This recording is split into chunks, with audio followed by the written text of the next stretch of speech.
It's happening! Hi, I'm Chris Wilson from Grinding Gear Games. Welcome to our live stream. We have a busy lineup today with announcements for Path of Exile 2, as well as the exclusive reveal of Path of Exile Necropolis, which launches on March 29th. For the first time ever, we'll be releasing this expansion simultaneously on all platforms, PC, Mac, and console. Sweet. Twitch drops are enabled on today's live stream, so make sure you follow the instructions below in order to claim your suffering back attachment.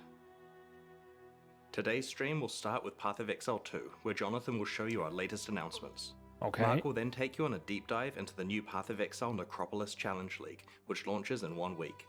He'll cover the league mechanics, its deep crafting system, large endgame changes, some improvements to the core Path of Exile campaign, and finally some quality of life features.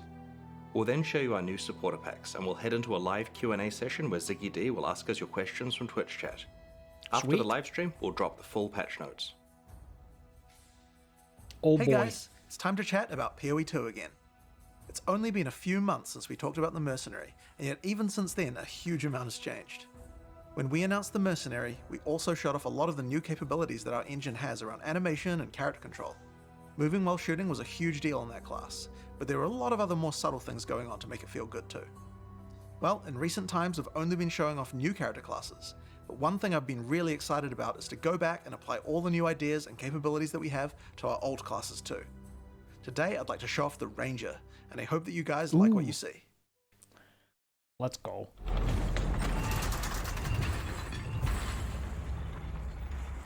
Very excited about the Ranger. Hope it's loud enough. I've lived in this forest all my life. And if there's one thing I've learned, it's that a ranger must never miss.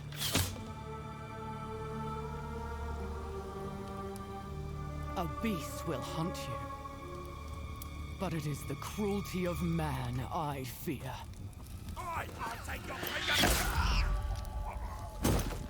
There is no truly escaping the Count's justice.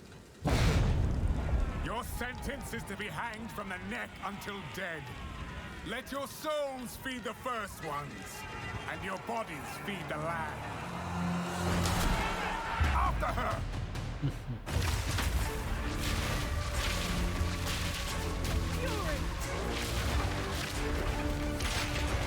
Okay, is that the new lightning arrow? Ooh, like a charged fire arrow. Looks like toxic rain, maybe? This exile has changed me. No more running. No more fear. You won't get away this time. Ooh, is that like the new Hillock or? Dude, she insta-stunned him. Yo, mounts!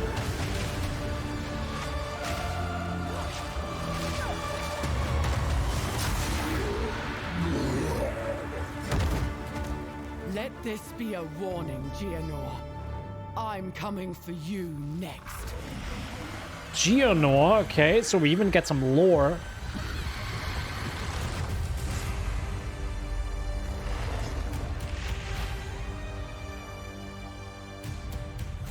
Very nice. Dude, mounts. What the heck? Mounts? When we started to work on the Ranger, we knew we had to make a class with high agility. The dream of fast bow gameplay is Legolas, so that's what we wanted to deliver. The starting point is moving while shooting a bow. Any kind of basic arrow skill can be fired while moving, with a movement penalty. This immediately gives you a lot more freedom on the battlefield. Here, I'm starting each battle with a poison burst arrow to poison groups of enemies, then using a lightning arrow to arc lightning around larger packs. For even more mobility, we also have a variety of skills that involve vaulting around the battlefield too. This is Frost Escape. Using it jumps backwards and shoots a freezing arrow at the ground. Really useful if monsters close on you and you need to get away. Once you've landed, if monsters were frozen, it'd be nice to have some way to take advantage of that extra time. This is where Snipe comes in. Snipe is a skill shot that you need to charge up and release at exactly the right time.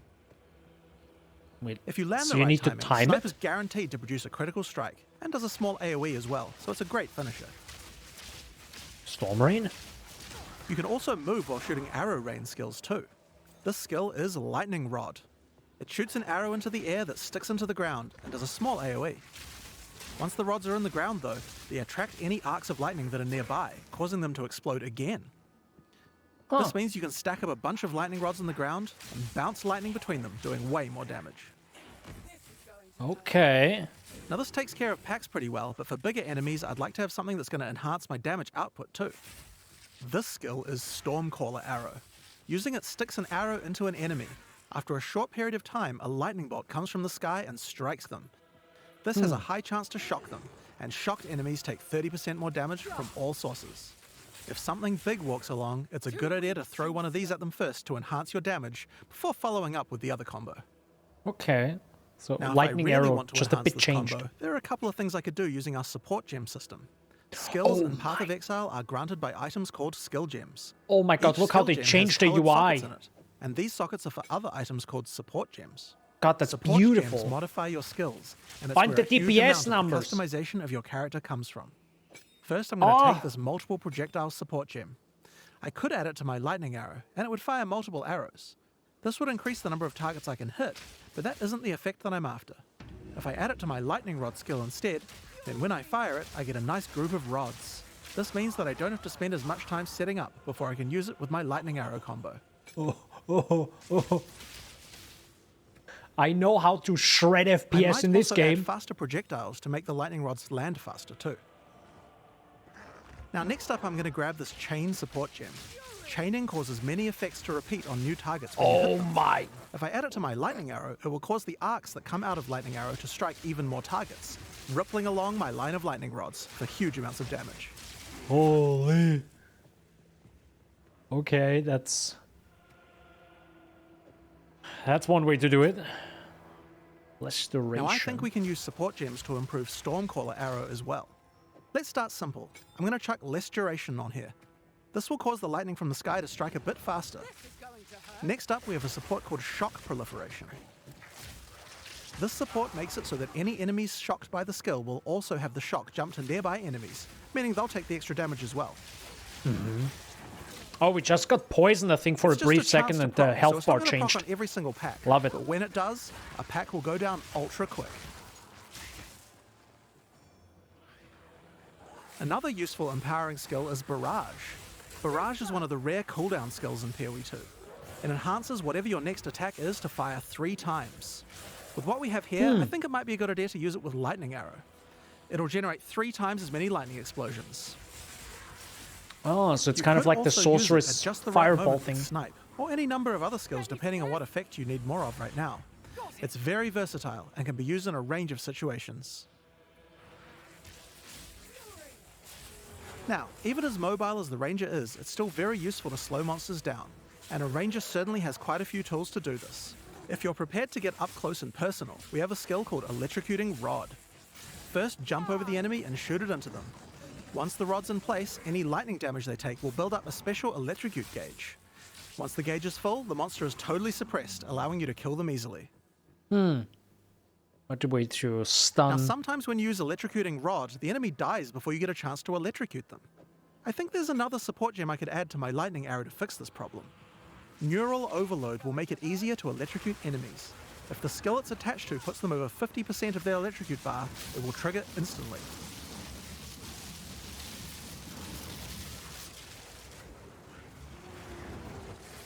Feels like the enemies can also, like...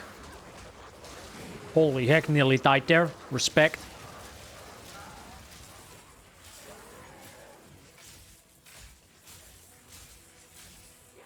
Now this skill works really well for suppressing a single large enemy, but I'd like to improve my crowd control ability for groups as well.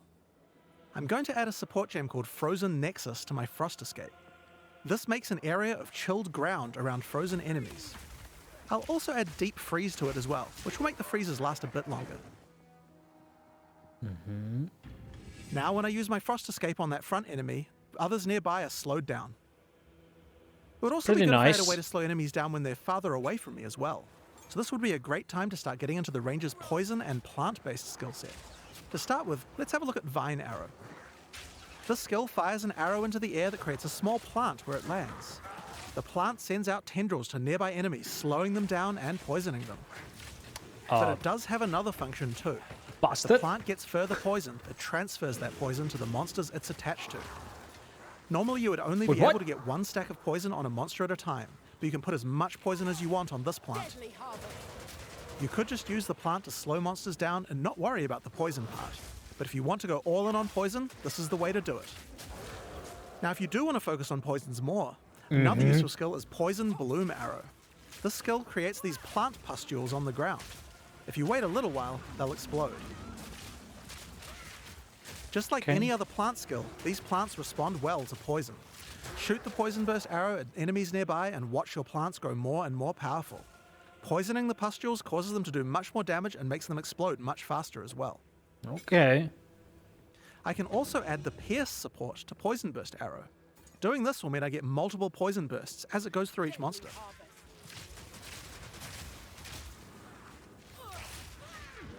With multiple bursts as it pierces. Is that how pierce works now? Wait, what?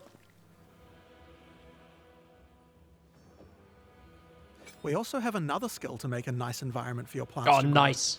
Gas Cloud Arrow. Took out This all the skill shoots gems the ground and in creates one a go. cloud of gas that continuously poisons things inside it. Okay. Throw your plants down, then put a gas cloud on top. The constant poisoning will make them grow. I like it.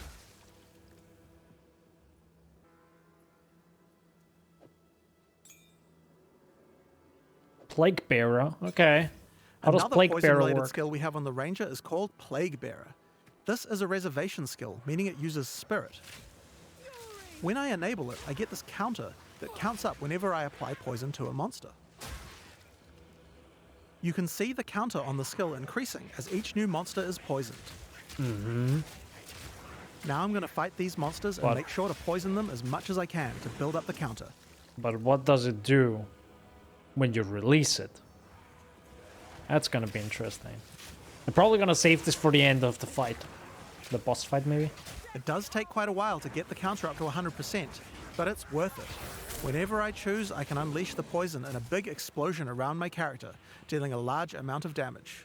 Okay, so it's one big hit and not AoE insanity. Now like in next up we P1. have a classic, Rain of Arrows. It's simple. Hell yeah. Shoot a bunch of arrows in the sky and they rain down for a short time. It's decent AoE and damage at long range. Let's go. Now this skill doesn't last too long, but we can change that. It's time to introduce Frenzy Charges. Frenzy Charges are used for a variety of skills on the Ranger, but with Rain of Arrows they can be used to extend the duration. You're mine. How do we get some though?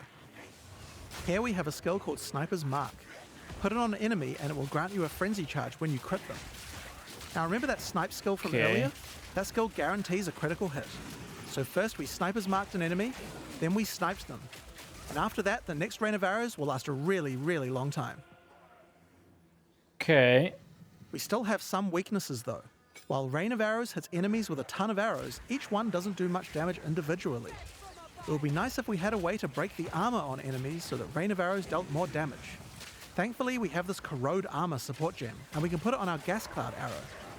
Corrode Armor causes poison to erode the armor on targets until it's all gone. This will significantly increase the damage that Rain of Arrows does against armored targets. Oh yeah, and one more thing about gas clouds. They can be detonated with explosions. I have an explosive arrow here. Let's check it out. Still. Noise. Yeah, that's what I was hoping. PoE 2 will be an ARPGs. You know, a Now, combination. because monsters and gas of clouds are environment likely to have their and armor skills. broken, I think there's another useful combo we can do.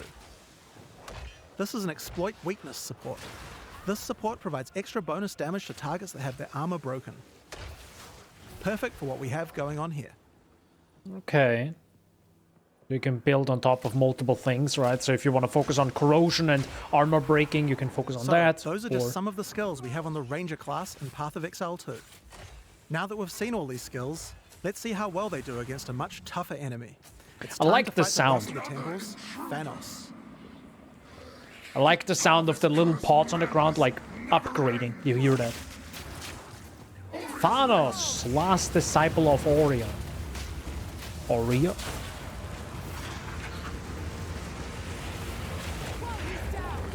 Good lord.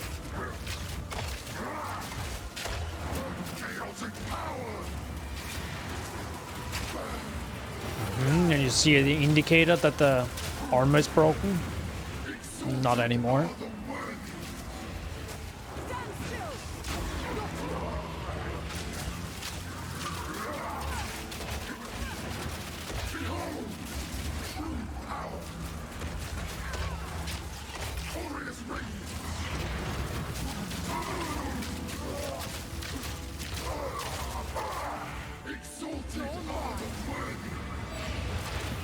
God, him stunning him just seems so busted. Or maybe just slowing down. It's so good.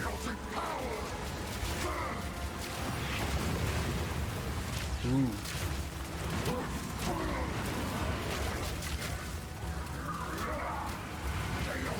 You know, I think this... I don't want to get too technical, but goddamn, this stream doesn't fully show the beauty of Path of Exile 2.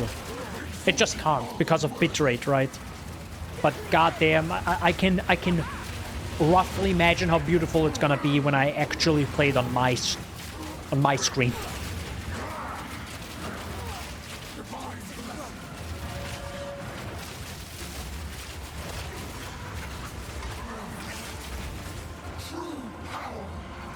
What the heck is going on with those balls?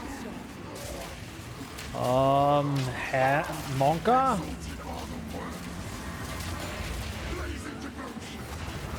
Did quite some damage.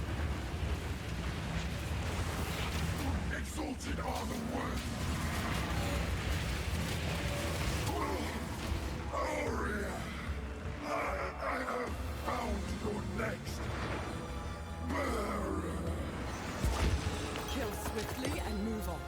This is how you survive. That's the Nice. ranger. But oh yeah, there was one more thing. The mount. Check this out. Yes, you can ride a rower. While riding the rower, you can shoot arrows with no movement penalty. It's pretty overpowered. You can also use your vaulting skills to jump right off the rower's back. Once the rower doesn't have a rider, it starts attacking monsters, so he's nice to have around, even if you're not riding him. That said, if you are riding, don't get hit. If you take a heavy stun while on a rower, you'll fall off, and it takes a while to get up, so be careful. So that's what we wanted to show you today. Now, Okay, there how is do just you one get the more rower? rather unfortunate bit of news. Path of Exile 2's beta is going to be delayed. We previously said that What? we would get the beta out on June 7th. And while I think we would be able to get the game's content ready in time, we underestimated how long it would take to get gameplay polished to a standard that we're happy with. We're still going to be doing alpha testing in June, but we're going to be delaying the beta until later in the year. I don't have an exact date for you today, but it should be towards the end of the year. In the Okay. meantime, you can still play Path of Exile 1, of course. Now, speaking of PoE 1, we also have the 324 expansion to announce. I'm going to hand over to Mark, the game director on PoE 1, to show us what's in store. We had a lot of fun making this one, so let's just get straight into it with the trailer for Path of Exile Necropolis.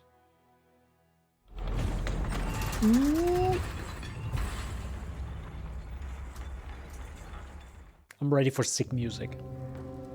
Cold flesh, dirt, maggots, and ghosts. Our job is to keep them where they belong. It's your first night, so you'll need this. A ghostly lantern for ghastly tinkering. What? What? What? You'll learn to peer into the souls of the dead. You'll learn how to twist them. Okay. Meet me in the Necropolis. You can pilfer shiny things from a corpse, but you can pilfer glorious things from a soul. I need a gravedigger.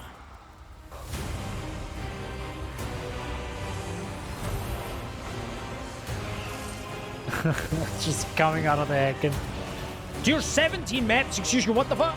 Multiple Atlas. Oh my god, we got loadouts! Yes, Scarab overhaul. I expected that.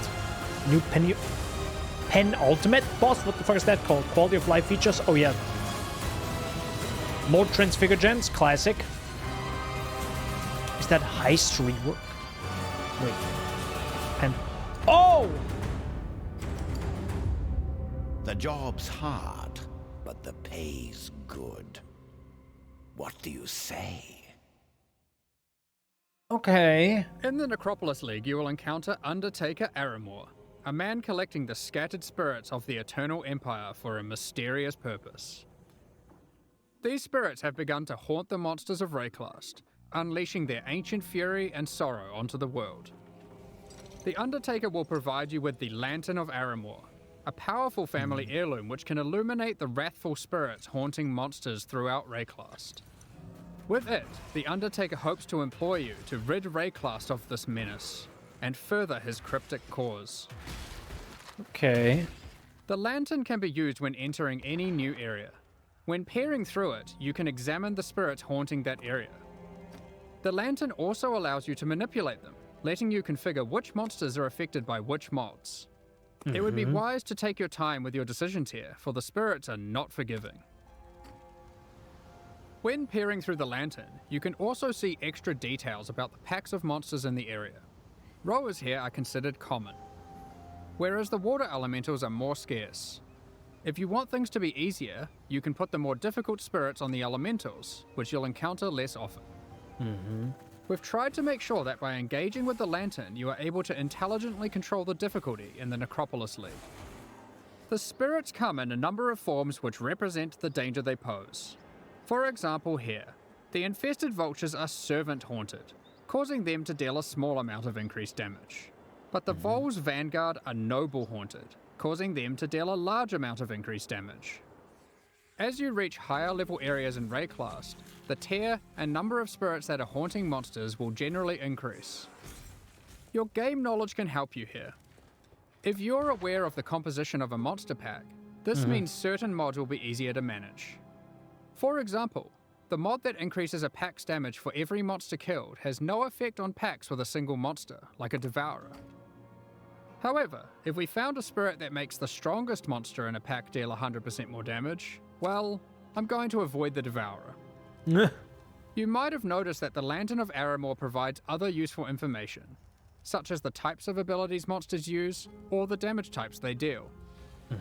So for those who are less familiar with how these monsters work, this can be a great way to learn what you're up against. It's pretty good. The spirits are constantly moving throughout Rayclast, so if you are finding a campaign area too difficult, you can just wait a few minutes and peer through the lantern again to see what's changed.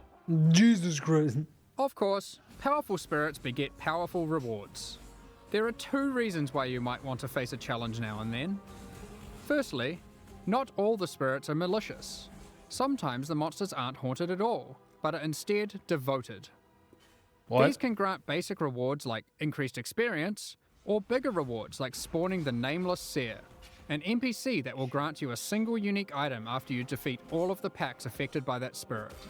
Ooh. The more haunted monsters you defeat in the previous area before using the lantern, the more likely the devoted monsters will appear in the next area. So they took the Affliction Monsters League haunted by Seer. higher tier spirits will increase the chance of the devoted appearing even more, meaning that sometimes it's worth putting the hardest modifier possible on very common monsters, if you're brave enough. Again, we've tried hard here to allow players to customize the danger and rewards as much as they can. 600% Aramor increased is an experience Undertaker, from Kitava. and you can probably guess what we're taking to him. The second main reward from the Necropolis League is monsters with unresolved anguish. Once slain, their corpses need extra care from the Undertaker, and he will offer to take them back to his necropolis and store them in the morgue. Time to earn your keep. When you are Beautiful ready, area. You can visit the morgue to view the monsters you have collected, and then get to work burying them in one of many graves in Aramor's cemetery. For example, we will bury this Kitava's Herald. Aramor's mysterious soul experiments can coalesce powerful items. Here I've chosen to create a pair of boots. Interesting new UI. so that you may grace them with fleetness. These boots are useful for my character, but aren't exactly what I hoped for. And this is where the Necropolis crafting system really shines. You'll have noticed that the corpse we collected earlier had a crafting effect on it. In fact, all collected corpses do. If you bury multiple corpses in the cemetery, all adjacent corpses can be exercised at once to create one item. All of the crafting effects on those corpses will apply to that same item. This allows you to have either one or many different crafting projects ongoing in the cemetery. For example, next time I try to create boots, I could bury corpses that increase the chance of getting move speed modifiers. To go further, I could use these to generate higher tier modifiers. Then, I could try to bias it towards being an evasion pair with this.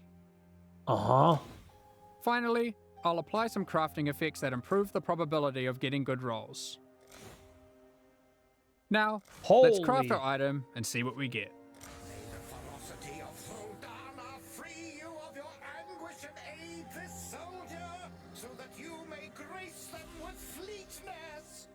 As you can see now, we have a much better pair of boots. Pretty forged cool. from the souls of our enemies. You could even use the entire cemetery to craft one item. There is always something you can do to try and ensure your item will be as best as it can be. Jesus Christ. We hope to see some really crazy grave crafts. If you are lucky, you might find corpses with meta crafting modifiers. These can be buried to manipulate your crafting projects in more drastic ways. This one increases the potency of all crafting effects of adjacent undead corpses. Another meta crafting modifier gives a chance to drop an extra item from your craft, with all the same crafting outcomes applied.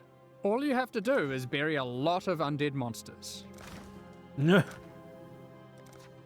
Just a lot of them.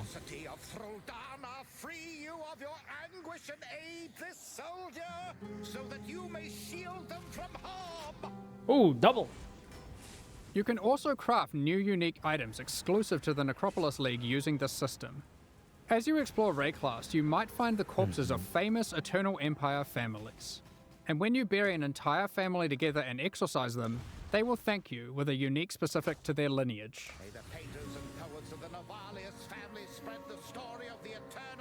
Ooh, he even said the name of the family. For example, the Navalius Inheritance Belt. I'll give you a moment to check that out. Basketball, they reduced effect, reduced flash duration per level. You can use other corpses alongside them to grant implicit mods, manipulate the values of explicit mods, and more. In this case, with the Parandus Pact, you can even change the modifiers it generates. This unique is a jewel which adds extra stats to passive skills in a radius when socketed into the passive skill tree. The stats it adds are randomly generated, but you can bias it towards a specific type by using other crafting effects, such as this one, which increases the chance of getting life modifiers. Let's see what we get. Oh! So you want to mix families that make sense and change the modifiers of the outcome. Damn, we didn't get it this time. I guess we're gonna have to go and collect more corpses. Ah, damn. Of course, you can trade the corpses away to other players. All you need to do is purchase empty coffins from the Undertaker and use them on your corpses in the morgue, which will itemize them. It's the beast system, Another I item hate in it. the Necropolis League that you can find are embers of the Allflame. These are monster spirits that remain living in the Allflame, a powerful ancient artifact of Rayclast. And you can set them free by placing them in the Lantern of Aramor and defeating them. These embers drop throughout Rayclast as itemized packs of monsters. You are able to use these packs to replace the packs in areas. For example, we have found this Allflame Ember of Tarfoa. We can now go to enter the next area and replace one of the monster packs in here. Did that say tattoos? You can see we have also gotten one of the devoted modifiers to appear. We can pair up the Karui ancestors with this modifier, making them even more rewarding. Let's go ahead and replace the tentacle miscreations. However, when replacing packs, you want to double check their density, as the new pack will inherit the density of the replaced pack. The Karui ancestors we have now added to our area can even drop basic variations of tattoos. If you aren't aware, this is an item type from the Trial of the Ancestors League, which can be used on passive skills to change what they do. There are many different types of itemized packs. You can find Breach and Legion monsters that drop splinters, Untainted packs that provide insane amounts of experience, and even simple frogs, which can be used to replace difficult monsters to make life easier. Frogs! And of course, these ember monsters can be raised as specters too. Nice. Finally, let's discuss how this league works in in-game maps. Each in-game map will allow you to manipulate it using the lantern on the map device UI. However, instead of randomly cycling every few minutes, it is fixed to that map. Once you view the map through the lantern, you cannot remove it from the map device, so you can't trade that map away now that you've seen it is too difficult for you, or has monsters in it that you'd rather avoid. Okay. Like porcupines. We're also trying something new this time around. During the Necropolis League, there will be support for the League on the Atlas passive tree. Yes! Multiple clusters will be there, allowing you to enhance the gameplay, customize it, and even change its behavior in meaningful ways. One way that you can change the crafting in a meaningful way is with the Prospero's Wager Keystone. Reveals a With random this craft from keystone, buried. all the monsters with unresolved anguish come with this crafting modifier, which causes them to generate a random craft when buried. This means instead of pre-planning your crafts, you have to adapt to them on the fly to get the best results. These clusters will not be available in Standard League. In 3.24, we've made a plethora of changes to the endgame. We're introducing new bosses, adding another tier of maps, and streamlining the Atlas. The most difficult and most rewarding content in Path of Exile can be found in Uber Pinnacle bosses, such as the Maven and the Searing Exarch. Currently, the only way to access these bosses is by allocating specific keystones on the Atlas passive tree. While this system offers a nice element of control, it causes a problem. Rewards and access to the non-Uber variants are now economically priced around the rewards of the Uber fights. This means it is wasteful to run the non-Uber variants instead of simply selling them. Another problem that we noticed is the difficulty jump between the Pinnacle and Uber Pinnacle content was relatively large, and there wasn't obvious content that could bridge this gap. Many players would give up on their characters before being able to defeat the Uber Pinnacle bosses. In 3.24, we will be making some changes to this. We are removing the keystones that give access to the Uber Pinnacle bosses from the Atlas tree, and instead we'll be adding a new set of fragments that give you access to this content. Where do you get these fragments? We are adding a new tier of maps, Tier 17 maps, which not only give you access to the Uber Pinnacle content, but also test your characters in new ways. They feature a new set of bosses, Uber monsters, and a new tier of modifiers that can roll on the maps. There are 5 Area new contains Tier 17 drowning maps in orbs. total, with some surprising boss fights at the end. We'll look at a couple today, and the rest you'll have to discover for yourself. By the way, beautiful First, map. we have the Citadel map. This map contains an ancient Kalguran citadel. You will encounter many expedition monsters as the signature packs throughout the map. At the end, you will fight Uber Uhtred. This is a version of a boss from Expedition League, with all its abilities and mechanics enhanced. Nice. Uber Uhtred will even be able to summon 2 other expedition bosses to aid it during the fight. Based. Secondly, we have the Fortress map. This map is an impregnable fortress, guarded by monsters from the Heist League. At the end, you will encounter an Uber version of the Unbreakable. Again, it has enhanced abilities and mechanics you'll have to learn and overcome. Each of the Tier 17 map bosses has a chance to drop a unique item, allowing for some target farming. However, these aren't entirely new unique items. Instead, we've taken other unique items, removing them from the core drop pool, and rebalancing them to fit here. One That attack example was is huge. this reworked version of Wraith Lord. It has 4 Abyss sockets, and allows you to summon an additional Spectre for each Ghastly Eye Jewel socketed into it. Another example is Mana Storm. This has been rebalanced to grant a lot more damage than before, alongside some more impactful mana stats. Just if you can get lucky rolls. Nice. Nice. Alongside adding Tier 17 maps, we have also changed the Uber Pinnacle bosses to have completely distinct unique item drop pools from their non-Uber counterparts. This means there is a reason to farm both versions. Let's take a look at the Shaper versus the Uber Shaper. The Shaper will drop these uniques: Voidwalker, Got it. Shaper's Touch, Solstice Vigil, and Dying Sun. Whereas Classic. the Uber Shaper will drop these: Echoes of Creation, Sublime Vision, Entropic Devastation, Starforge, and a new unique belt called the Tides of Time.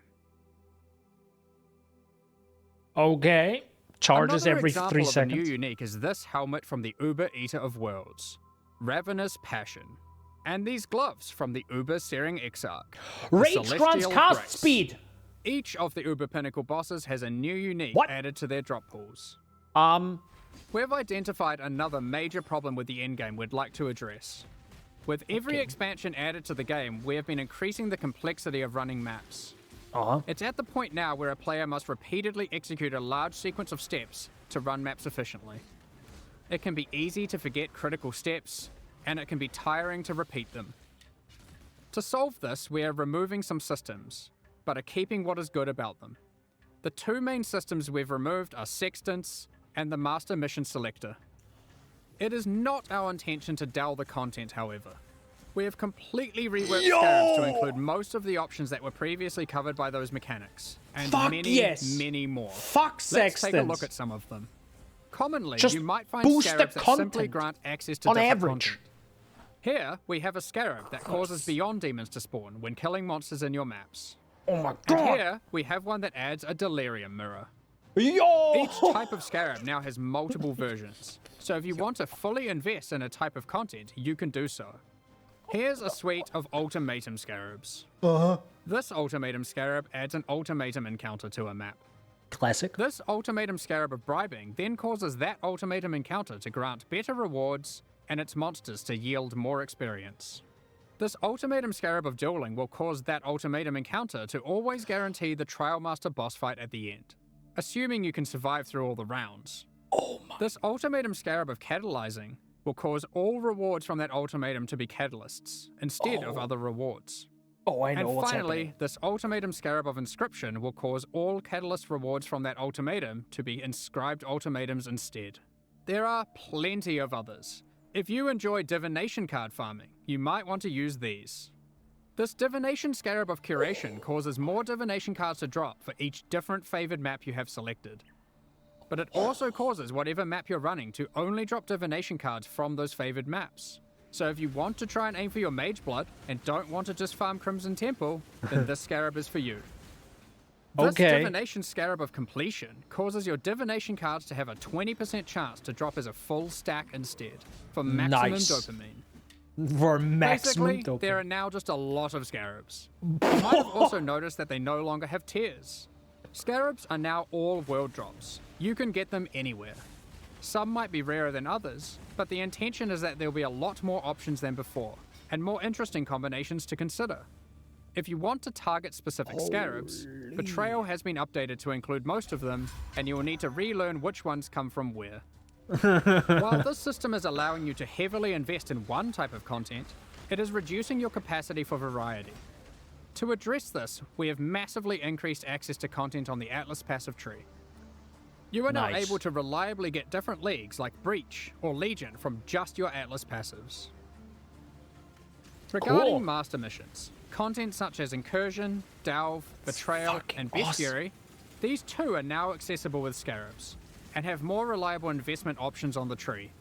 Let's go. Not only this, you can now get Jun, Einhar, Alva, and Nico to appear together in the same map. We have also removed some keystones such as Wandering Path, Grand Design, and Growing Hordes, but have added some new ones too. For example, Unwavering Vision cannot be modified. Grants 20 Atlas passive skill points. And Thorough Exploration. If you have fewer than 50 monsters remaining on your map, final map bosses are empowered by Affliction Wisps. And oh we have my added god! some new notables such as Remarkable Relics, which allows you to try find better variants of Scarabs. Mounting modifiers, which increases the values of modifiers on your maps by 2% for each explicit modifier. And Tainted Carapaces, which is just one in a set of many that allow you to target farm specific types of Scarabs. Oh my god! These are just a few of the many new notables that can be found on the Atlas passive skill tree. God, it Lastly, looks so we are giving you more flexibility freaking in what thick content now. you want to run in the endgame. In 3.24, you can now have multiple copies of the Atlas tree, which can be swapped between maps at your leisure. You can unlock up to 2 extra trees for a total of 3 by progressing through the endgame and completing core content. When you open a map, you can select which tree you would like to use. Oh, yes. For a given league, you'll never feel constrained to playing your endgame a single way. You can also label your trees to easily identify BMF which one strat. has which content. Nice. With all this combined, we're hoping to see new endgame strategies shine through. While playing through the campaign in shit. 3.24, you'll notice a myriad of small improvements and surprises. My The fundamentals of goodness. the campaign are still intact, but we've scattered fun encounters and secrets throughout Rayclast. What? The Dweller of the Deep has been trapped. What are Is that these a- ritual shrines doing in the Northern Forest? Is that a goddamn And why are legion they giving in me my... omens? What the fuck? This device looks safe. I should definitely use this on my items. Uh-huh. There are plenty more encounters to discover. We'll continue adding more surprises in future releases, so keep an eye out. In the previous expansion, 3.23, we released a large number of transfigured skill gems.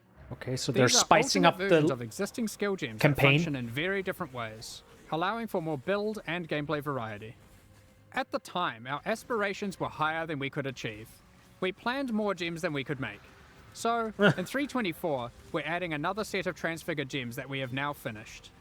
Totally Ice fine. Shot, Incinerate, Artillery Ballista, Tornado, Elemental Hit, Kinetic Blast, Poisonous Concoction, and lastly, Summon Holy Relic.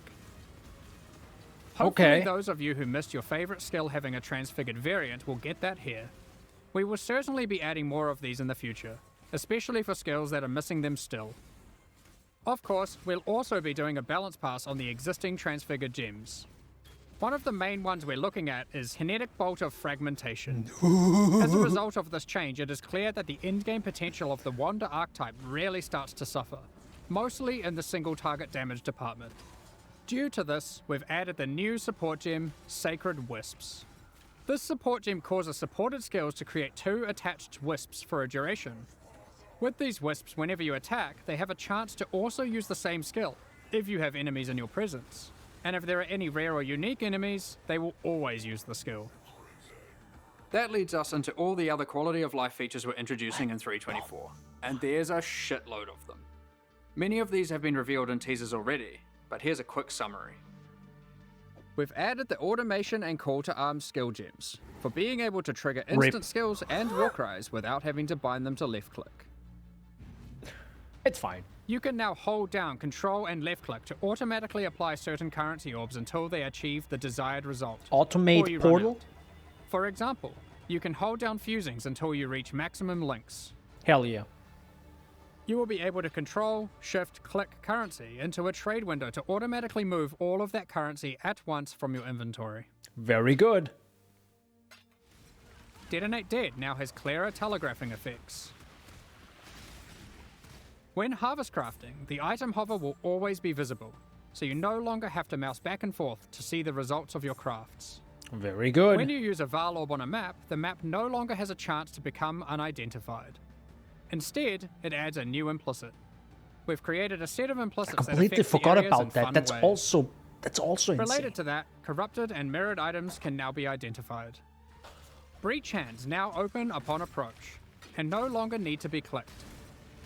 Upgrades to Pantheon powers now apply to all characters in a league. Oh yeah, I You forgot no about longer that need too. to grind divine vessels on each new character. Oh my god, that's so good. With harvest crafting, you can now re-roll Uber Elder fragments. Fragments sick dropped by the for- Shaper cannot be re-rolled into fragments dropped by the Elder, and vice versa. Got it. Regarding Betrayal, we're removing Ashling's crafting bench as a reward. Instead, F. Veiled Orbs now perform that function. They remove a mod and replace it with a Veiled mod. These orbs now drop from Katarina and are no longer a world drop. Flasks can now be Nice. corrupted by Val Orbs, giving random -10 to +10 quality. The capability to add extra quality to weapons, armors, and flasks has been removed from Betrayal. The betrayal bench craft that Okay. converts an amulet to a talisman has been moved to bestiary, and thus can be traded. Maven invitations no longer drop. Instead, when you have completed witnessing all bosses required to go to the Maven's arena, you can just talk to Kerak, and he'll open a map device window with the invitation already in there, ready to be rolled. Valdo's maps that granted invitations now give scarabs. No more having to waste Guardian kills to try get invitations to drop. Next up, The thing is, we're though, you going to be can't talking about trade our new League invitations supporter now. Packs. Today, we're launching 2 new series of supporter packs, the Solar and Eldritch packs. Ooh. Each tier contains the full pack's face value and points, alongside several exclusive microtransactions. These packs are only available for the duration of the Necropolis League, and will leave the store forever when it ends. As always, the microtransactions in these packs are purely cosmetic, and do not affect your character's power or progression in any way. The Solar series of Okay. supporter packs contains 6 exclusive microtransactions. The Cosmos weapon effect adorns your weapon with stars. Hitting enemies causes cosmic energy to spill out into the area around them. The Radiant Orb of Chance extra effect projects the outcome of items you've used an Orb of Chance on above your head. Nice. Remember to congratulate other exiles in town if you see them chance a powerful unique item. Shine boldly with the Solar Knight armor set. That's a Power of the beautiful. sun radiates from your body, a getting beautiful more set. and more intense as you use skills and emitting solar flares as you run. That's beautiful. With the supernova level up extra effect, the dead will be raised from the ground around you before being Jesus. obliterated and turned to ash by an epic supernova whenever you level up. Good lord. This one is my personal favorite. The Cosmic Turtle Hideout lets you travel the infinite expanse of the cosmos atop the back of a colossal turtle. Yo. Carry the weight of the sun on your back That's with a the Solar Guardian back attachment. Wow. Witness it grow larger and larger as the energy of slain enemies is funneled into it. When it reaches its maximum size, it goes supernova and turns into a black hole, forever drifting throughout Rayclast. The Eldritch Pack series also has 6 exclusive microtransactions. What the Are you wondering if we moved the stash in the latest patch? Don't be fooled, because with the Mimic Stash Pet, players can transform into an image of a stash when in a town or hideout and scare unsuspecting exiles. This pet follows behind you with its terrifying What the hand walking fuck? the rest of the time. That's the scariest The looking Shaper's mimic I've ever Slam seen. Finisher effect sends slain unique enemies into a Final abyss of unending darkness. Nice. The Eldritch Hunger armor set contains a beast that demands you to feed it by embracing your bloodlust. Watch it grow in power the more you kill until it bursts from the shell of the helmet. Are you able to satiate its hunger? The seed within the Corrupted Growth map device expands its grasp on your hideout the more maps you complete on your atlas. Equipping the Headhunter That's a character effect sick. causes skulls of slain rare enemies to whirl around you like trophies. They become enraged when you are near a rare enemy you are yet to kill, wishing for them to join your collection. Witness a reality where the struggle didn't exist, allowing the Eldritch Horrors to settle their own conflicts with the Eldritch Horror Apparition effect. Which of the Eater of Worlds or Searing Exarch do you think will win? These packs are now available for purchase on both PC and console, and will remain so during Path of Exile Necropolis. Meanwhile, the Shade and Disciple packs leave the store forever at the launch of Necropolis League, so now's your last chance to purchase them. Thank you so much for your ongoing support. We're just about to start the Q&A with Ziggy D. They made the mimic because of we'll Rear, post yeah. Path of Exile Necropolis' full patch notes. With release at the end of next week, our community team will be posting crucial information you'll need for Necropolis' release. Keep an eye on the news. On release weekend, we expect to launch the new mystery box and this season's Kerak's Vault Pass. Good lord. Thank you for joining us today and checking out our latest developments. We're looking forward to doing some awesome gravecrafts and conquering the new endgame bosses with you next week. We'll begin the Q&A shortly, so please get your questions ready.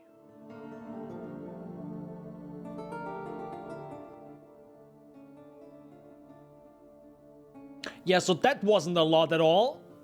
Nah, I'm good. Jesus Christ. That was so much. Dude, bro, it's like half a new video game, bro. So, we're now running tier 17 maps instead of tier 16 potentially. Hi,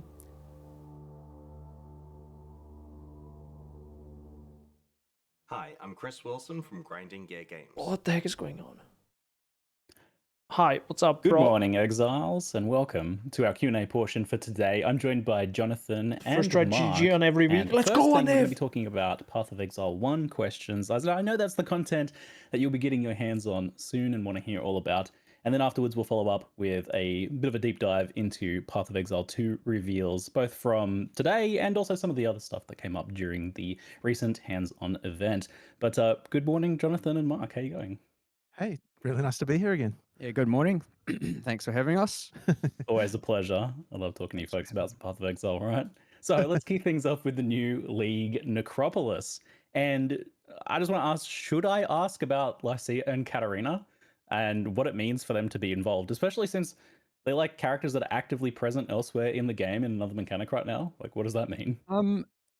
We bent the rules a little bit on that teaser. They're not actually involved.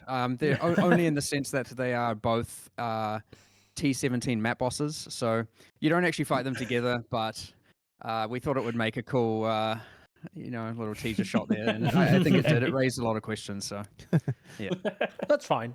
Yeah, I was like, okay. I was like, we're just doing some timey-wimey stuff. Oh, they both kind of like deal with death, so there's a bit of a connection there.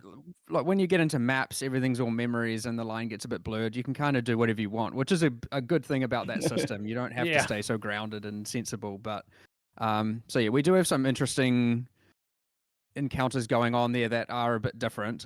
But it's again the maps allow us to kind of detach from the groundedness of the world and the rules of what's actually happening in there.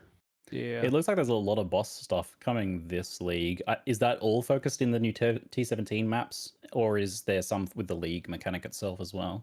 No, we focused the monster development this time round on the T17s instead of the league. So there's no new bosses in the league, but there are some reuse of monsters through like the Allflame embers and whatnot, but not bosses. And then we put all our boss development towards creating these T17 bosses as well as the monsters. Like there are quite a lot of actual interesting monsters in the T17 maps as well. Like I don't know if people saw, but you can get Brutus as just a monster. Like he's not a boss. There are packs of Brutuses and various other monsters throughout like the non-notable ones, which will be quite interesting to see. You'll probably find a rare hasted Brutus as a whole different level compared to even the Brutus map boss and whatnot. So. Okay. Yes, we experienced that last league in Affliction at launch, for those of us there who empowered that boss. That was an experience, to be sure. So we'll kind of change my order of the day then with the tier 17 maps. So there's 4 of these, was there? We've got 5 of them. 5. We've got the Ziggurat map, Sanctuary map, Fortress map, Abomination map, and Citadel map being the 5.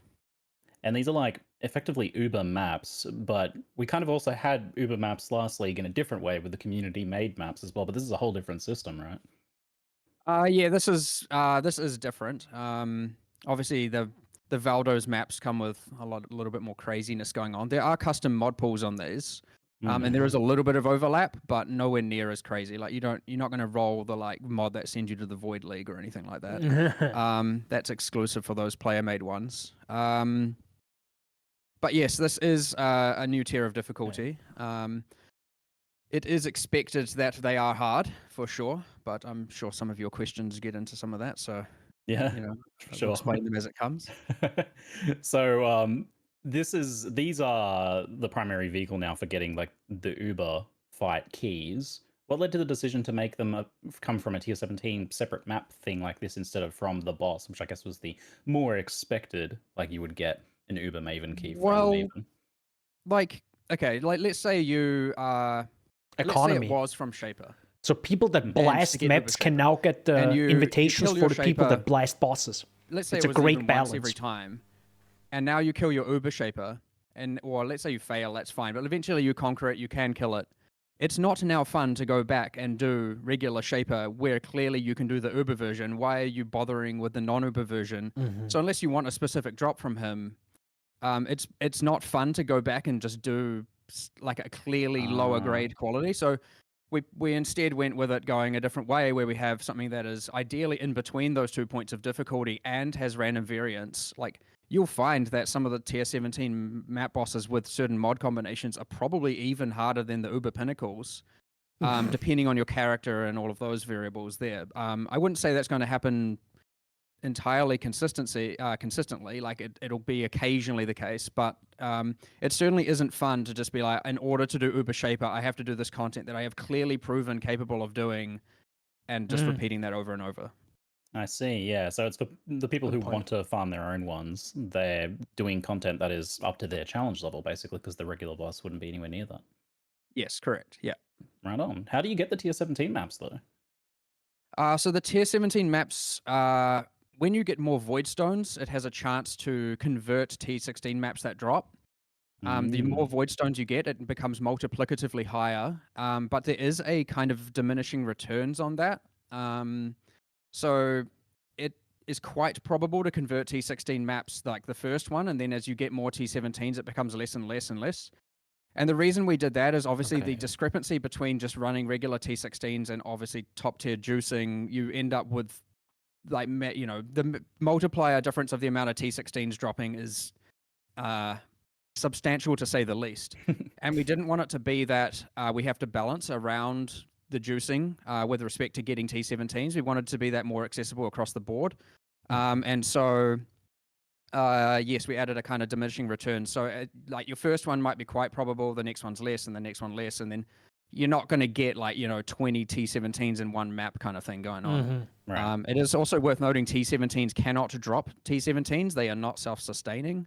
The intention is that you are still kind of doing T16s and occasionally diving into T17s. Yeah. Unless you want to trade, of course, in which case, the world's your oyster. So I saw they have their own new mod pool. And we saw things. One of the mods I saw was Ray Monsters remove 10% life, mana, and ES on hit. Ding, ding. The mana removed on hit seems to break a lot of builds in particular whenever that sort of thing comes up, as mana is generally a pretty finely tuned system in Path of Exile. And it gets me thinking in general about mods like 80% reduced recovery and things that disable auras and stuff like that. And it feels just a bit not too dissimilar to monsters just being immune to your build, right? So what's the intention behind those sorts of modifiers in maps? It certainly was the ideal dream back when, that there are a lot of modifiers that can't be done by every build and you'd re-roll them and whatnot. Now, obviously, in the context of T17s, you can't re-roll them. So this really is, you should either change your playstyle, take your time, be a bit more careful to do it, or you can trade it away, of course, or maybe you simply can't run it on that character and you have to maybe build a different character that is capable of doing, or more characters that are capable of doing different maps. There is one tool, though, that is in the form of a scarab. One of the scarabs gives you additional crafting modifiers on your map device. It isn't a common scarab by any means. You can't just use it on every T17. But two of the extra crafting mods that get applied to the map device is that prefixes are disabled and suffixes are disabled. So you can pick one of those. So if you do get one of these T17s, I do expect sometimes, and you're like, I can't run it because of this modifier, you can at least use that scarab to turn that off occasionally. So it is like one of the tools that you can use to get around certain mods that it might be too hard or you can't quite get through. But the general idea is that you do have to actually think about these modifiers, play around them, change your characters. It's not to just a kind of like, well, you don't have to alch them. They drop rolled, but it shouldn't just be a T17 is mindless, go in there and do it. Unless, of course, your build is so strong and so diverse that it can do that, which that's fine. If you want to build your character that way, then that's what the game allows you to do, and that's what we like. So, right on. We'll jump back to the league a little bit before we move on to some of the other endgame. Isn't like a strength stack god tier for that? But what you're doing with the difficulty control freaking care and just Necropolis, goes, where you can select which monsters get buffed in which ways, seems like a lot of what people have been asking for, especially with Afflictions, the launch, where we didn't have as precise control over the difficulty of content we were facing. That said, how do you weigh up giving this level of control against things like adding to the time it takes to jump into the gameplay? I saw that this is going to take a bit of time to like read through those things and shuffle the menu each zone. So obviously we like giving control. But yes, in this league, you cannot skip the difficulty. Mm. Having the control is a way to make it easier or harder if you want. But you cannot skip it. If you just enter the area and you don't interact with the lantern, you'll get whatever randomly generates. So you don't have to, I'd say throughout the campaign, like it is Okay. going to be harder by not engaging with it, but you don't have to engage with the league in the sense of interacting with that UI. But Yeah. you will have to deal with the fact that some monsters are harder. So this Okay. is a rare league where in this case, you can't really skip it, which isn't something we do a lot. But Good to know. Good to know, occasionally Shaggy. we get back into that and try it out. Now that being said, yes, obviously we like difficulty, being able to manipulate the difficulty, and I think it is, and obviously the rewards as well. Now it just needs to be the case that it is worth your time from a reward standpoint, engaging with that. If that isn't the case, we have failed. Like it obviously should be worth your time from a reward point to go, oh, awesome, I Like got this thing, I need to put Affliction. on some XP, I need to put it on this pack, or you get like, the pack spawns Torment Spirits More on that death, in I my need to make league sure it's on review this next pack. Like, week. there are certainly lots of positive mods that, or like spawning lesser shrines, right? If you put that on a very rare pack, you're not going to get very many of them. If you put it on a common pack, all of a sudden you're going to have a whole bunch of shrine buffs throughout the area, which in turn also makes it easier. So not only does this league make it harder, it also makes it easier in some ways. Now, one thing you said talking about the time, like obviously when you get to Endgame, which like for every map you do get presented with that UI, but because we have added the nodes on the Atlas tree for Necropolis, we have added a keystone that allows you to, well, effectively what it says is the mods are applied randomly and there are more mods, so it is harder and it is more rewarding in some senses, take but that you then don't get to keystone customize it. But if the someone is like, second oh, I I don't see want it. to have to deal with interacting with that between my maps, Yeah, that sounds good. you can just run the map and it will randomly do it. And like that isn't necessarily to say that that's better or worse. It's just one of the ways someone can customize their experience here. If it's forced but yeah, on so through the upon campaign, you, you don't automate have to it use for the me. UI, but it will probably be harder and I less don't mind. rewarding. So you should be wanting to do it, unless of course you just want to get to endgame. Go for it. And at endgame, if you want to invest in the keystone, you can skip doing it on the maps themselves. If you again don't want to have to deal with it, so ideally we've given the choice here to do both versions and play the way you want to play. That's good. I think that's like really that. clever, using the Atlas passive tree as like a tool to be able to customize that league experience. Now I'm to the point that I'm surprised it hasn't happened before, right? But it makes sense if it's unavoidable. We were talking about trying to find a way, and we were talking about like checkboxes and all that, and it's all just a little bit inelegant. And it was actually a suggestion of one of the programmers was like, we could do a keystone, and then we're like, hey, we never actually do tree support for the current league. Like it's just not even a thing that we've really considered. And from there we're like, wait, we should just do this. Like, of course we should do this. Like, this is going to be fun and allow people to do different strategies, and like, why not? Of course. So I think it is a good addition. We'll see how it actually plays, because it's the first time we're doing it, and then we may continue doing it for future leagues, or maybe it's terrible. We'll see, and we'll not do it again. Well, who knows? I mean, we think it's cool here, but we're not always right. All right.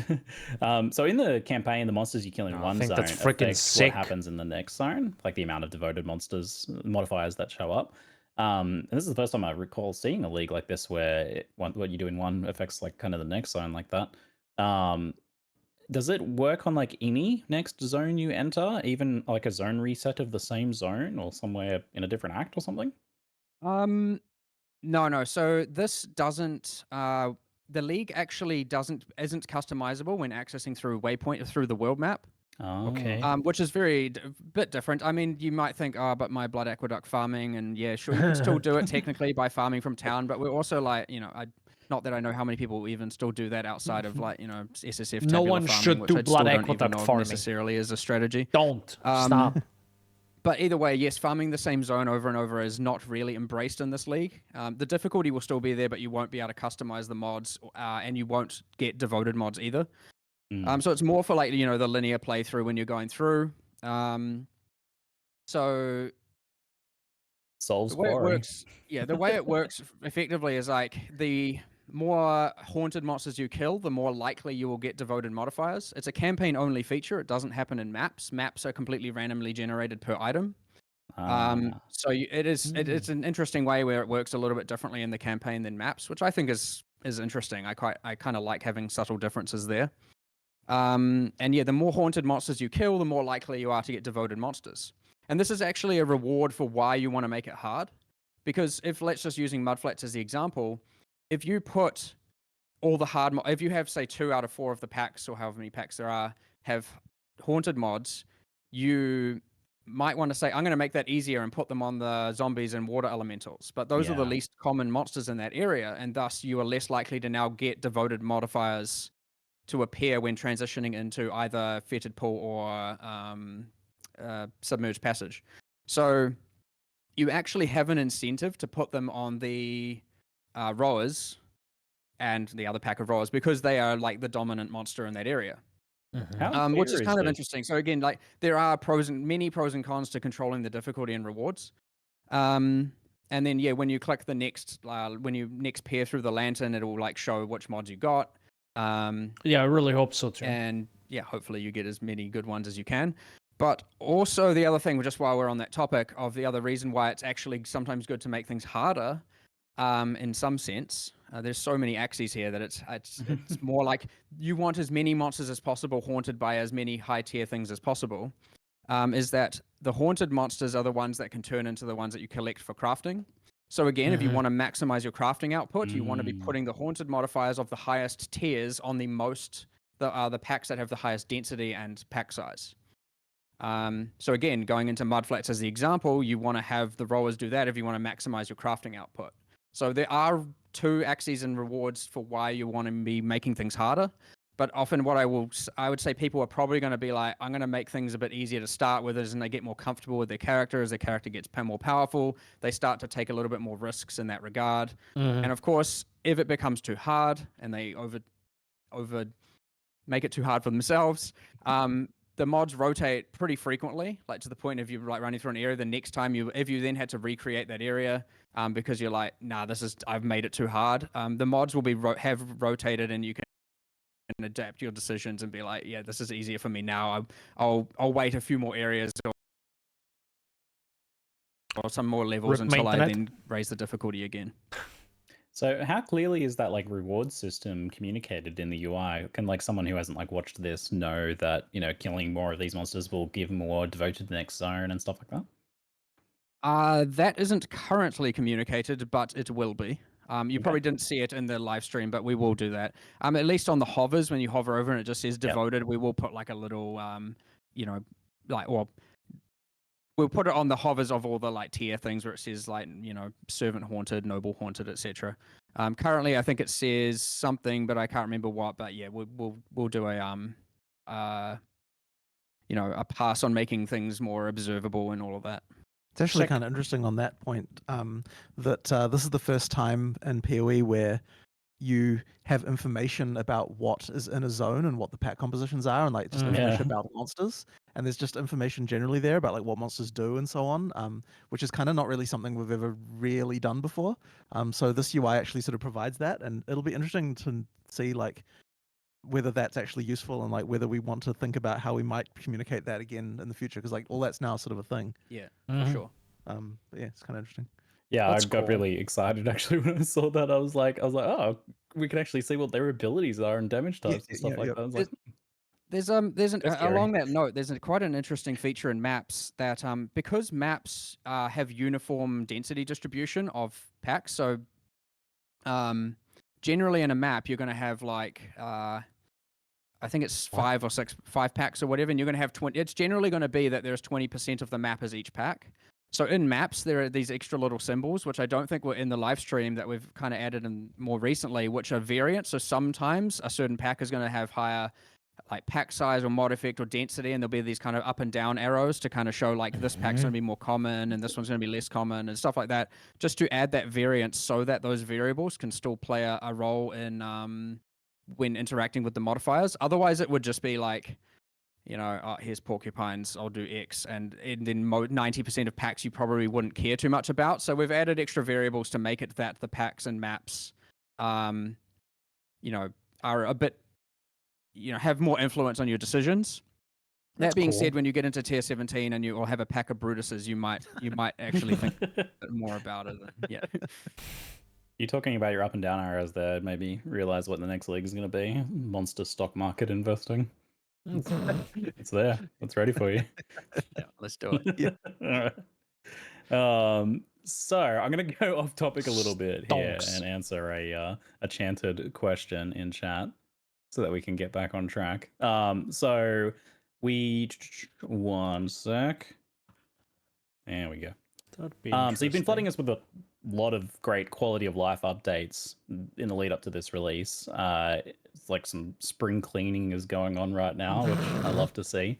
That said, at least one of them seems to have missed the mark, which is the automation change and the resulting removal of the ability to bind instant skills to left click movement. So having your steel skin on left click and having an auto cast that way. So this seems to be a pretty unpopular change, and I just want to ask you guys, why do you feel like that is? Why is it so unpopular? Well, there's a fair. I'll go into a few things here, but yes, obviously missed the mark on this one. As I said, we're not always right. Bit of a disaster.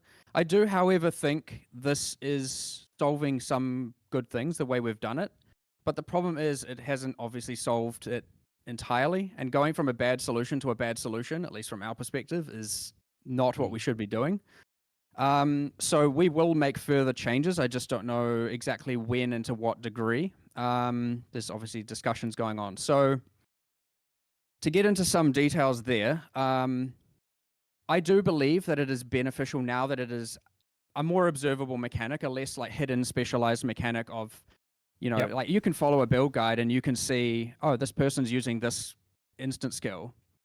But at no point does a user necessarily know they should randomly, unintuitively bind it to left click to have it auto cast. Exactly. The way that was before was just, I think, like more than anything, it just felt like such a strange, like, why should this even be a thing? Kind of, you know, like it was kind of almost exploiting a quirk in just the way that our input system was, rather than really being like an actual mechanic we decided to exist. I think that was probably where we started to feel like, oh, you know, this is like.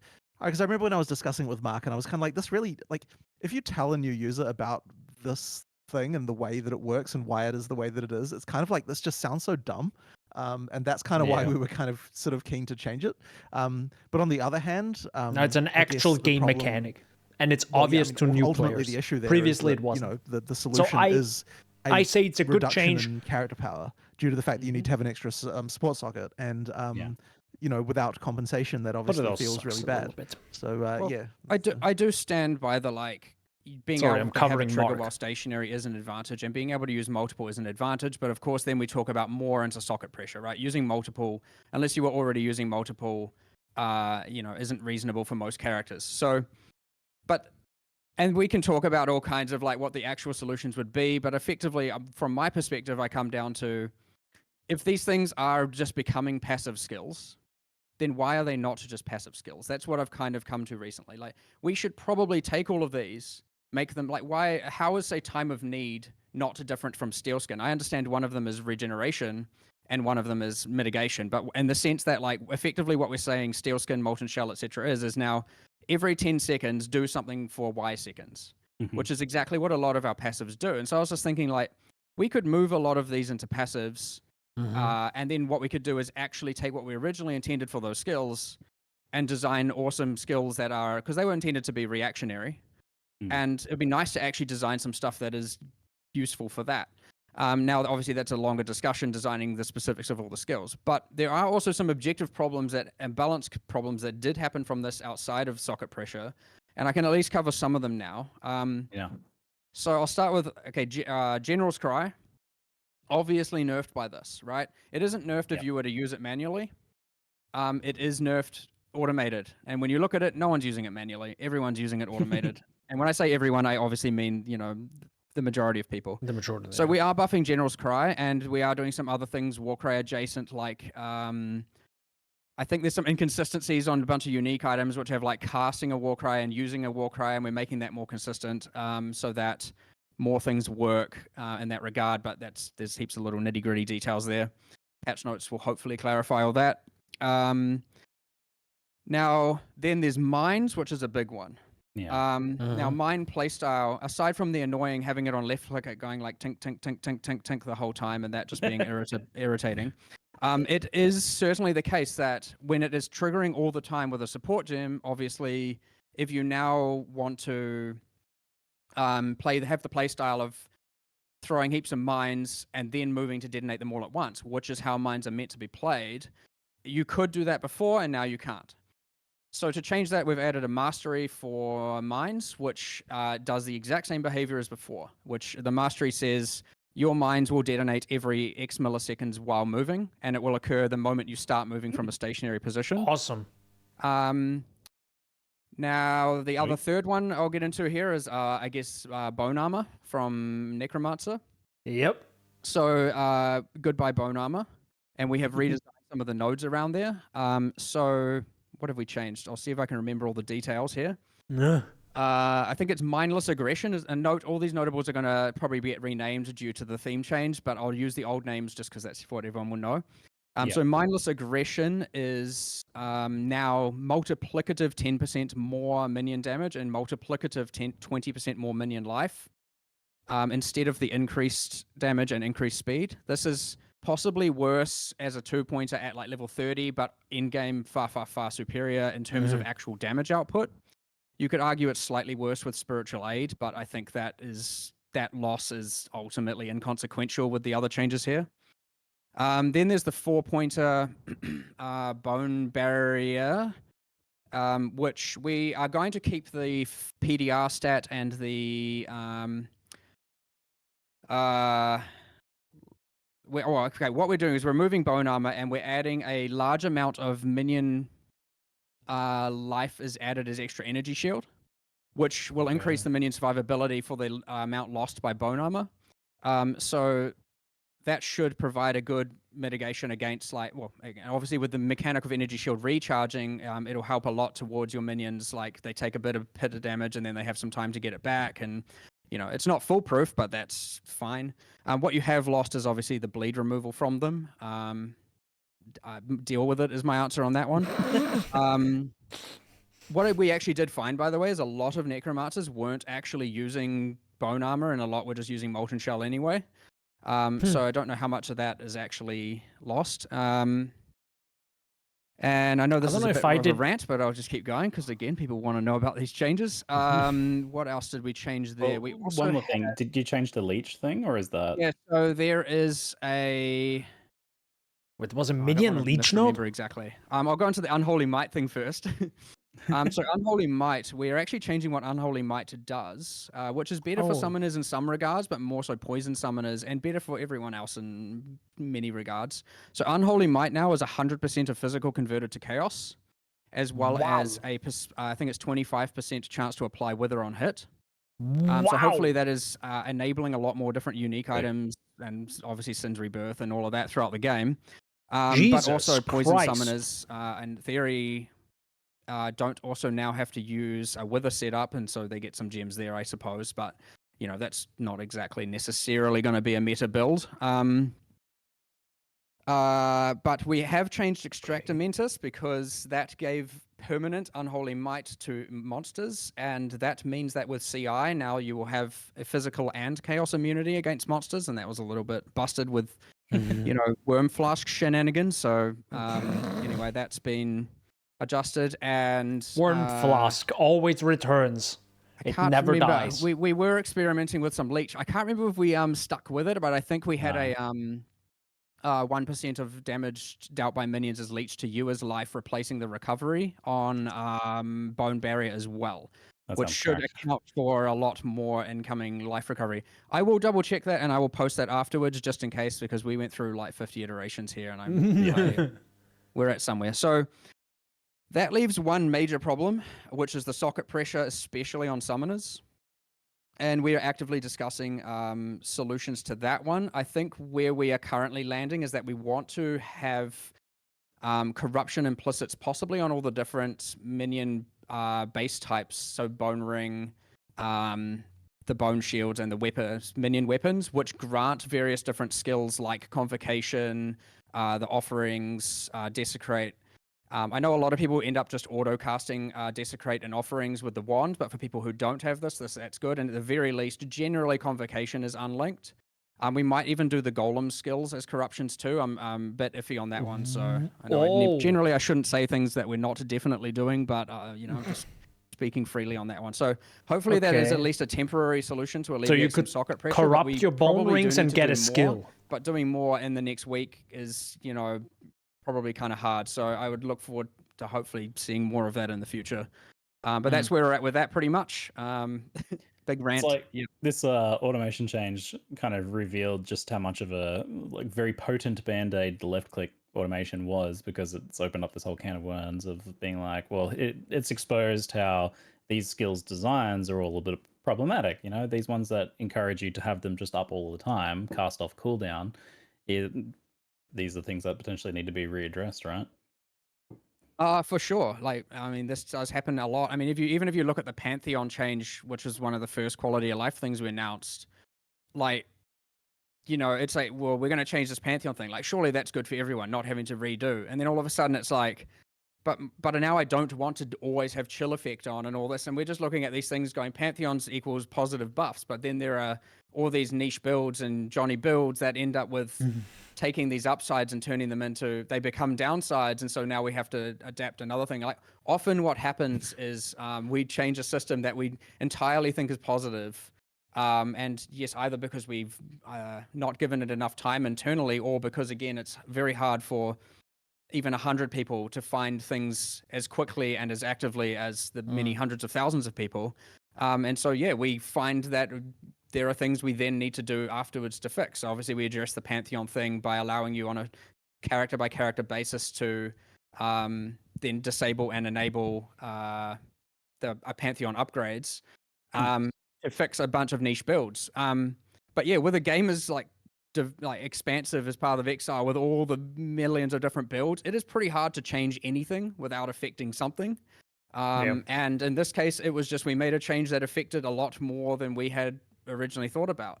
And yeah, we're doing a lot of solutions here, but there is certainly need for a much grander solution when it comes to that left click thing. But I think where we're at right now is probably pretty good. Yeah. I am never ever going to be happy with the fact anyone feels like they need to do some sort of numlock shenanigans, or whatever the crazy strategies are. That is not okay, and as such, we need to. If that is still happening, we need to still fix more. Yeah, yeah. When there's like one of these things where you change something and it's like, this will be good once we get these other things implemented down the line, do you feel compelled to maybe like hold off on the change until you can get it all done at once?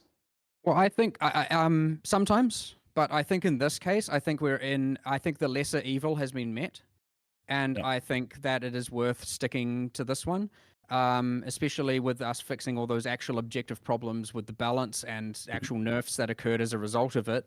Sure, not every single use case is covered, but I think the other ones are nowhere near as consequential, and I do think it will actually play relatively well. But yeah, in some cases, yeah, I'm sitting there like, okay, do we revert that, or do we, you know, aim to get all the fixes in? We're generally pretty fast with reacting to things like this. We generally can make changes pretty quickly. But yeah, it is a hard decision to make for sure. Like you definitely lose sleep over that one. But like that's what we do, and often as like it's actually responding to this one has actually been fun in at least a development sense, because it is promoting a bunch of these other changes that have been like honestly needed for a while. Like especially when it comes to the socket pressure thing, like it is honestly unacceptable that we have not really addressed that in quite some time. So yeah, I mean, ideally, I can't promise by the end of next week we have the right answer, and I can't promise we're necessarily going to do something, but it is certainly something we are actively going to we have been actively discussing and will continue actively discussing the moment this live stream is finished. Yeah, like I said, it was such an effective band-aid that like ripping it off now has like allowed you to kind of get to the meat of some of these problems, which I'm excited to see what you do with these like skills that are all have this design where they were just chucked on left click, because hopefully we get some much more interesting skills out of it down the line as a result. Yeah, I agree. I mean, already I have a lot of cool ideas. It's just a matter of now finding the resources to get them all in and whatnot. Good luck. So since we're on the quality of life topic, something that bugged me quite a bit lately is getting attacked while talking to NPCs, especially in Affliction. I didn't end up getting through all the lore because I'm constantly getting attacked. But in the preview footage, I even noticed, I don't know if you ended up using a different version, but the player had the issue of talking to the Nameless Seer and getting attacked by a mob. Have you guys considered using pause tech to pause the game during NPC conversations when you're otherwise defenseless, or maybe other solutions like making you untargetable during dialogue? I would say yes, at least in the especially in the context of PoE 2, which does have pausing. Is there any actual reason we can't add pausing to PoE 1? Oh, he's doing it again. Probably not. Like, I know it's kind of been one of those things that we've, sorry. It's one of those things that, like, we kind of did, and then we're like, well, I don't know. I'd have to talk to Reese and find out what limitations there were. We certainly were Let him scared cook. by it when we first added it. It was like, this is going to break so much shit, but then it didn't really in PoE 2, so maybe it will Yeah, I'm work. pretty sure. I can't see any obvious reason why it wouldn't be able to be ported over. You never know. There'll be something, but it's probably something we can work around. Right. I mean, the thing that does suck a little bit about pausing during NPC conversations, though, is that there's various triggers that occur, and so it won't. If we just enabled it like that, like it would break stuff like the Fairgraves quest, and like things like that. Like there are some things that would break if we did that immediately, but like it's the kind of thing we would have to find a way to be able to pause, or like opt into pausing on some and not on others. There's also the question of other people in the zone, Yeah. as well. Like Yeah, there's like a ton of because random things that would probably. The way our pausing works right now is everyone has to have opted into a pause for it to be paused. So, but I mean, technically in multiplayer, if you in proximity like that, you can just be like, defend me to your friend, I suppose. But they might just run off and start trying to loot some stuff and leave you to die. But yeah, I guess the counter argument is like, what about things like having safe zones around NPCs? And I would say that I have yet to find many games that don't end up just having exploitative cases around that. And that would be a lot more actual work, What about the untargetable buff on the player while you're talking to the NPC? But it's the whole like I'm in a map and Alva's there and like, oh no, I'm gonna die or something, or like I just want to reprieve and I just go and like click Alva and then I'm like, oh phew, I'm safe now, and then I In a world where people can log out, how is that like problematic? I mean, you're not wrong, but it feels like, well, at least logging out has a cost to the portal, right? Like, I mean, it isn't quite the same. But in the sense that like, it feels exploitative, whereas logging out does not. Like, it feels like I'm cheesing some mechanic that's unintended for that. Like, I wouldn't want to do a solution that feels I counter argue that comment because I think logging out feels exploitative. No, Whereas I know if what you're you mean. talking to an NPC who protects you with a bubble because they have NPC magic, I'm like, that seems like an in-game thing. Like, that seems reasonable. I buy that, but also logging out in PoE 2, of course, will log you right back into where you were. Be careful now because you're going to get us talking into changing how logout works. Yep. I have to say, after the hands-on with PoE 2, I love the pausing and the reconnecting you exactly where you were if the game crashes or something. So yeah. Which turned out to be very beneficial during the test we just did, considering the number of crashes there still were in the build. But at least you could log back into exactly where you were and just continue. It certainly helped. Yeah. All right. Sorry. Something there will be a solution to your problem, is what I'm saying. Right. And pausing might be one of them. And otherwise, we'll engineer and design some other solution. Like, there will be something. But yes, it has come up quite a bit recently just because of the scope of PoE 2. And generally, when we're discussing what if it just slows down time? If this is a problem in PoE 1 as well, like simulation runs at fix it. So it'll happen at some point. Sweet. Before we go back to the league, we'll talk about the other kind of that's also exploitative thing, which was the announcement of the Ashling crafting change. So we've been wanting itemized Ashling crafts for quite some time, which is pretty awesome that we're getting that now. But it seems strange to me that it was at the cost of the current Veiled Orb Chaos style effect. That especially it's just a simulation really of the game that slows down. Mid-level so entry technically, it has to do less for a lot of players. So work. to have that removed seems like quite the bummer. As you had the the more random but more accessible version versus Ashling's much more deterministic but more expensive, more costly version. So why did you get rid of the regular Veiled effect? I mean, I wouldn't say the intention's to just get rid of things, but I also kind of don't see it as a loss to be able to kind of, where possible, not retain every single little crafting thing. I would say that the crafting is, at this point, like quite bloated. I just remembered sextants are gone. I'm so happy. It is quite hard for someone who isn't reading into and studying profusely to figure out exactly how to craft the best item. And that's not necessarily a problem, but taking the opportunities to remove something that is honestly just bloat at some points is a win, especially if we can find a way to bring it back into the game a different way that feels a bit more core and fundamental. And maybe you'll find that with, say, the Necropolis crafting system. Like, that is, in theory, a start to end game meant to be crafting. You can do crazy stuff at the end. You can do really simple stuff mid game, early game.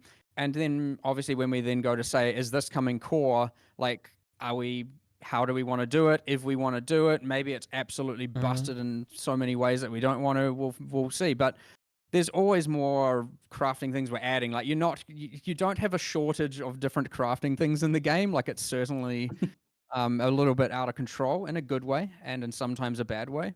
And more are going to come, so I wouldn't worry about losing something like that in the short term, especially when more crafting. You only need to wait a league or two for things like that to come back, and there are always just so many other ways to craft your items. I don't think losing that is ultimately fundamental, and the win of having obviously it be tradable is huge. I am very much trying my best to get around as many of the services as opposed to trades. We're doing a lot 100%. as much as possible. Like I eventually want to make sure we add a thing where don't mention even Discord, mirroring don't items, mention him, even though that's like the do it. nichest of the niche in the game. We're talking about the select few. I do want it to be that there is a way that you can do that without having to trade your item to someone. So there are a few designs there even, and like hopefully we will eventually get rid of as much of that as possible, especially when it comes to trusting someone with your item. I don't like that at all. So yeah, we'll hopefully work around. But obviously, like services like boss kills and all of that, there's not really a lot you can do about that. That's completely fine. But when it comes to actually like loaning someone your item, I'm certainly not kind of in favor of that thing. And so yeah, hopefully we can see the removal of the rest of those in due time. But yeah. Yeah, I'm super keen on those changes. So if the thinking is to kind of like slim down on some bloat, I certainly don't disagree that like the crafting system might have like a bit much going on. I think in this particular instance, the reason why you've seen this reaction to it is this particular one little aspect of bloat. It was actually kind of like used in almost every mid-level craft, so it feels a little bit jarring to see it removed, I guess.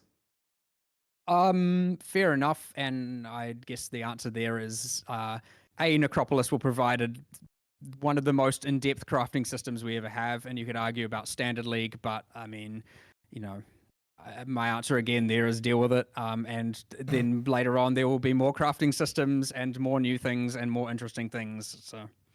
I'm not gonna lie, I'm super excited about the Necropolis crafting. I was stoked.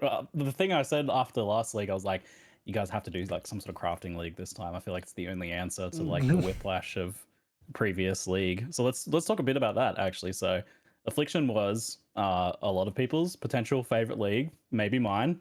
It was certainly extremely rewarding. Why do you think it was so popular, and were you worried about kind of like coming into this league? Yeah, my league review will be a little bit different. Effectively. You'll see next week. Why do we think it was so popular? I mean, obviously, at the start, it kind of wasn't in so many ways. It was certainly too difficult. We certainly messed up a bit there. Yep.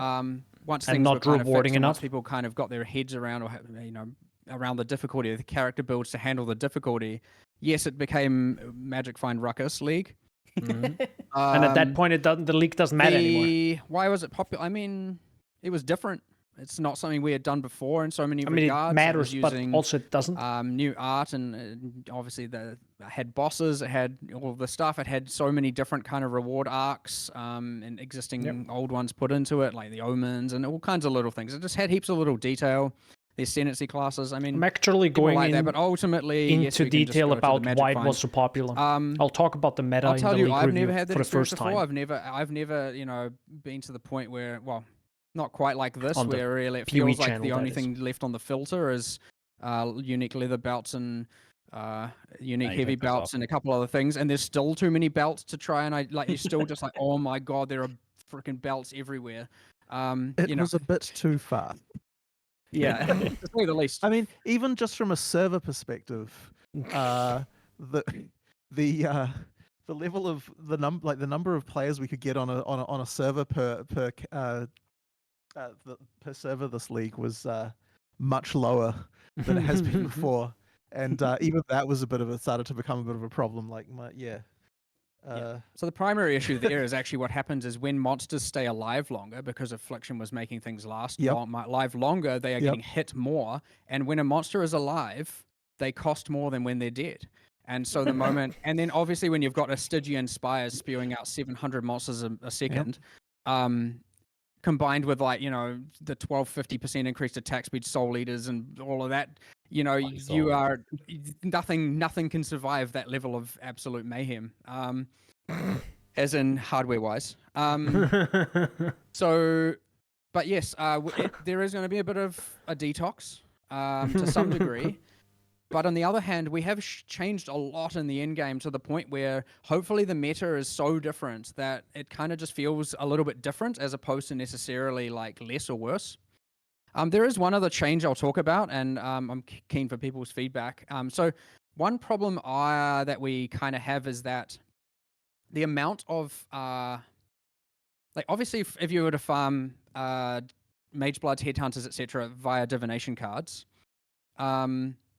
like there is a somewhat reliable way to get that. You get your doctors, you get your apothecaries and whatnot. And you saw the new divination card scarabs. Obviously, we're like embracing that. We're not changing anything around that.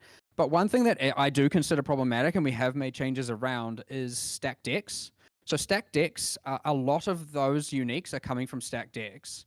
And so we have actually made some changes where the league rewards of various leagues, especially the ones that were quite high, so stuff like Tujin and a few other leagues, we have cut back on the amount of stacked decks they're giving. And you're like, oh wow, nerf my fun stacked decks. To compensate for that, and what it has allowed us to do is we have actually multiplied the drop rates of your mage bloods, your headhunters, etc. by 2.5 times from world drops. And the intention there is that you are seeing more from actual drops instead of just from stacked deck spam. Now we've kept stacked deck. It was certainly on the chopping block. It was. I know you were gunning for stacked deck, like you were ulting to get that thing out. But I think a lot of the reason was just the idea that one thing that kind of sucks a bit is that you're getting rewards for boss kills that people haven't been able to do yet. Actually, not anymore. We have changed, which is true, that which I don't know if people saw, but stacked decks cannot yield divination cards that would give items from exclusive bosses anymore. Yeah, that was definitely a thing that sucked, was that, you know, like you want the exclusive items to some extent to feel like, okay, you proved that you killed this guy by having that item. So, you know. Yeah. There are some corner cases like, you know, the Gambler and the Void that we're doing some specific handling around, but in general, you should be seeing a lot less like random Star Forges appearing before anyone's even killed Uber Shaper kind of thing. And also, obviously, you've still got the Voidborn keys that will yield it. You've got Valdo's maps, which will yield whatever people have chosen to give there, which is probably just a bunch of mage blood still. But yes, ultimately, we want to see a lot more of those drops come from actually killing monsters and from farming divination cards the way we intended, which is by actually farming the counter, as opposed to just mass stack deck farming on a mass level from specific leagues. I hope that is received positively, of course, because I genuinely believe it is better. But let us know. We have a little bit of time to make some changes there if needed. Less expensive, meaning I make less money farming Legion. I mean, to me, it's but I like fine. The idea of boss drops Kill coming stack from the decks, bosses, kill them, not just fuck them. Random stack decks, but anyway, it might be controversial. We'll see. Kill stack decks and boost every divination across the board by like some factor. Received. Done. You can solve the issue. Feel a sigh of relief, perhaps. And then kill 2/3 of the divination cards. Affliction was like probably a bit crazy on the economic side of things and what was dropping and everything like that. And I must say, like, I played the most I've ever played this league. And I was getting to the point, like, in that 2 months phase where I was, like, doing things and creating builds and doing content that I just hadn't done before. And I think a lot of players had that same experience. And Looking at the No. overall economy, I expected with how No. crazy the league was for things to be Not me. ruined, but because that term gets thrown around a lot when an economy is different. But the like end result felt really positive for most people. Where like, sure, some things like if you were trying to compete with the Giga Juicers for the items that they were trying to buy, like their bows or whatever, then yeah, you were having a hard time. But for the most part, a lot of stuff was really accessible, and it felt like a really fun league in that regard. And that was actually the biggest, I think, contributor to why it was such a fun league for myself and I think many others. Do you have any thoughts on that and like that economic shift and other ways that that could be captured? I mean, I love it. I love how the economy goes wild based on the content we add. It's always interesting to watch and whatnot. God I'll say I damn had it, strong Shaggy. Do feelings it one way now. or You another, have but time I until the wouldn't say it's like 26th. I just want to note it's not Until like our Tuesday, intention I to, think. get away Do from it that now. specifically or do anything one way Log or in. another. Like we liked these things happening organically. We like the community figuring out how to get around that and utilize it. And yeah, I agree. It ended up being completely fine and honestly completely fun. Maybe not everyone agrees. Maybe there are a lot of people who are like, no, it was too hard and I felt like everyone else got ahead of me. We don't know too much about that, but I mean, the league's ending now anyway, so what happened happened. But yeah, I mean, I do agree. At least I played a lot. My friends played a lot. Like we certainly got into it. A bunch of people here were playing a lot, and I've heard mostly only positivity coming from outside of the very early in the league where we had some misbalance. Like the positivity for Affliction was very high. It's actually making me think like a little bit more about how we can find some way to make some of it core, but I don't quite know how to do that just yet. I mean, I don't know if you saw one, I don't know if it was in there, but one of the keystones has the whole, like, when there's less than 50 monsters remaining, your map boss is empowered by wisps. Yeah. I don't know if it was in the live stream, I can't remember. Too saw many, that, yeah. too many things going on. But that's like kind of one way, at least for now. But there's a lot of good monsters there. There's a lot of good, like, I mean, the bosses and the ascendancies and stuff are interesting. It's just, it actually is one of the more complicated ones, especially when you consider the ascendancies and stuff to try and even think how to put that into core. Like, that's a lot of character power. Yeah. And you, Yeah.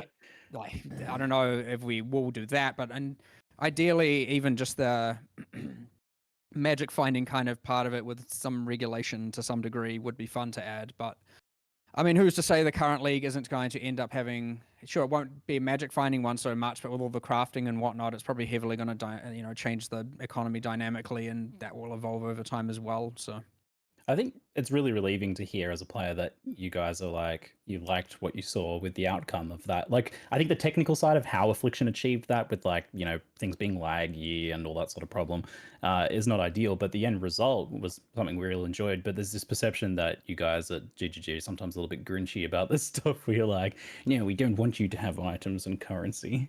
So it's good to hear that. I mean, it's more positive on your end. I am playing the game every league till high end game and mostly to level 100, and I am farming all these things. Like, I'm not sitting there going like, damn, I don't want all this currency. Like, What I don't like is when you like press Alt in the game and you get disconnected from Yes. the server or like Yes. random stuff like that. You know what I mean? Like I don't want it to technically break.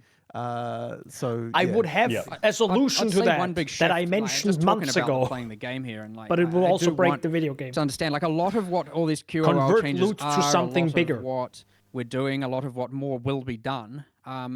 And I think a lot of what is coming in Just give me Necropolis divine orbs. League, Convert with respect everything to into especially all the divine in-game orbs. changes, is a resultant of our team playing the game and I can listening tell. a lot more. You guys have been I playing last- the game because you like- did these changes.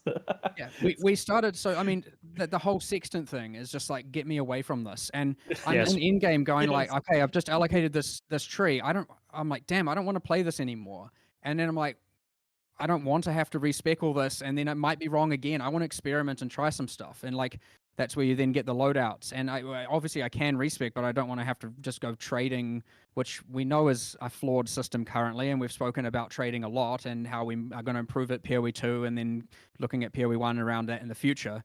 But like, I'm sitting here trying to buy unmaking orbs, having the most frustrating time ever just because no one's replying to me and all of that. Like, I know the pain. One of us. And then I'm like, okay, we need some sort of like Atlas tree loadouts or something like that. Like, we need to find a way to have this so that I can play the end game the ways I want without feeling so punished.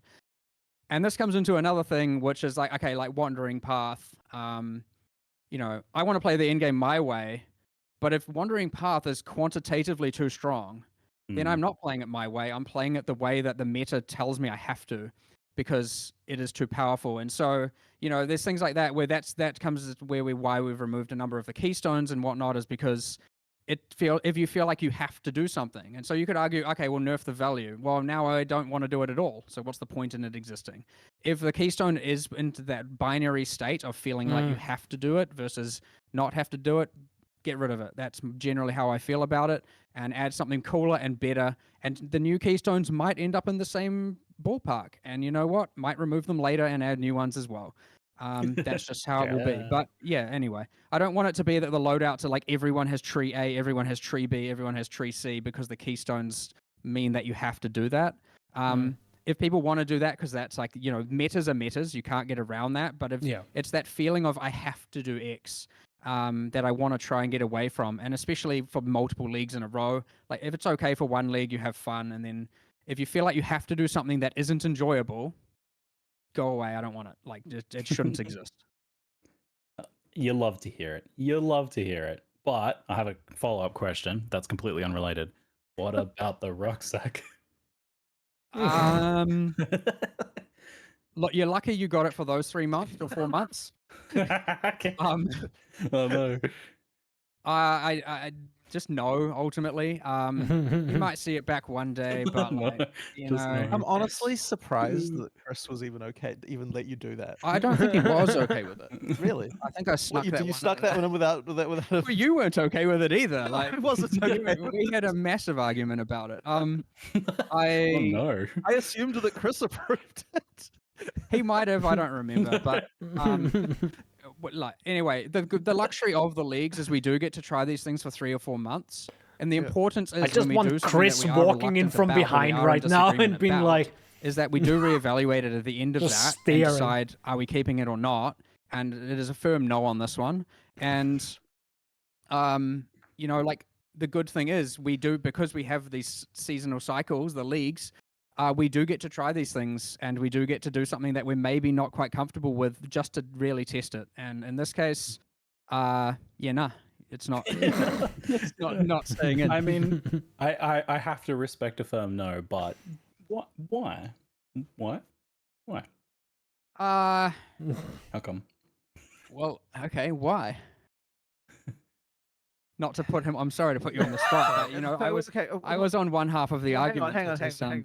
So you're first of all. Oh no, I don't want to keep it. First of all, Mark ultimately gets to decide this, but at the same time, my feeling on this stuff is that I don't like it when you have a build choice that results in more inventory space, because that kind of thing leads to sort of weird incentives that I don't really love. It's like if you have to, it's like if I have to change my build to get more inventory space, that just doesn't feel right to me. It's a little bit hard to explain exactly why that is, but there's various things from games like that where I get it. From I do actually agree feeling with that perspective, I get it. Class is certainly not the right. That was answer. weird.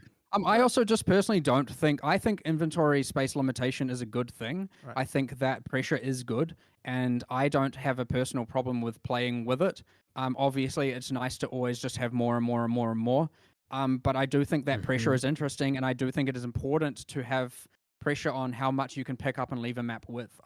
Especially after Affliction, I was leaving every map with a full inventory, going like, holy, there's more things I want to take and I can't, and literally there's stacks and stacks of currency on the ground I can't pick up. But I think that is healthy and good, and it makes you make the good decisions. I don't disagree with that, but I don't think this was actually about the space. The reason why everyone loved the rucksack was that it was a separate space that allowed it to be much easier to manage things like your map rolling currency. And that's a good way of doing it. That fills up and clutters your inventory that you constantly have to deal with when you're shifting stuff over to back and forth your stash. There's a real problem there, a quality of life problem that the rucksack inadvertently addressed, and that's why people loved it, I think. Fair enough. There are some. Well, at least, okay, so if that is say the problem of rolling maps, for example, there are better solutions to that, I would say, which is again, I hate talking about this because now everyone's going to want it, and it makes it sound like it's certainly going to happen, and it isn't necessarily.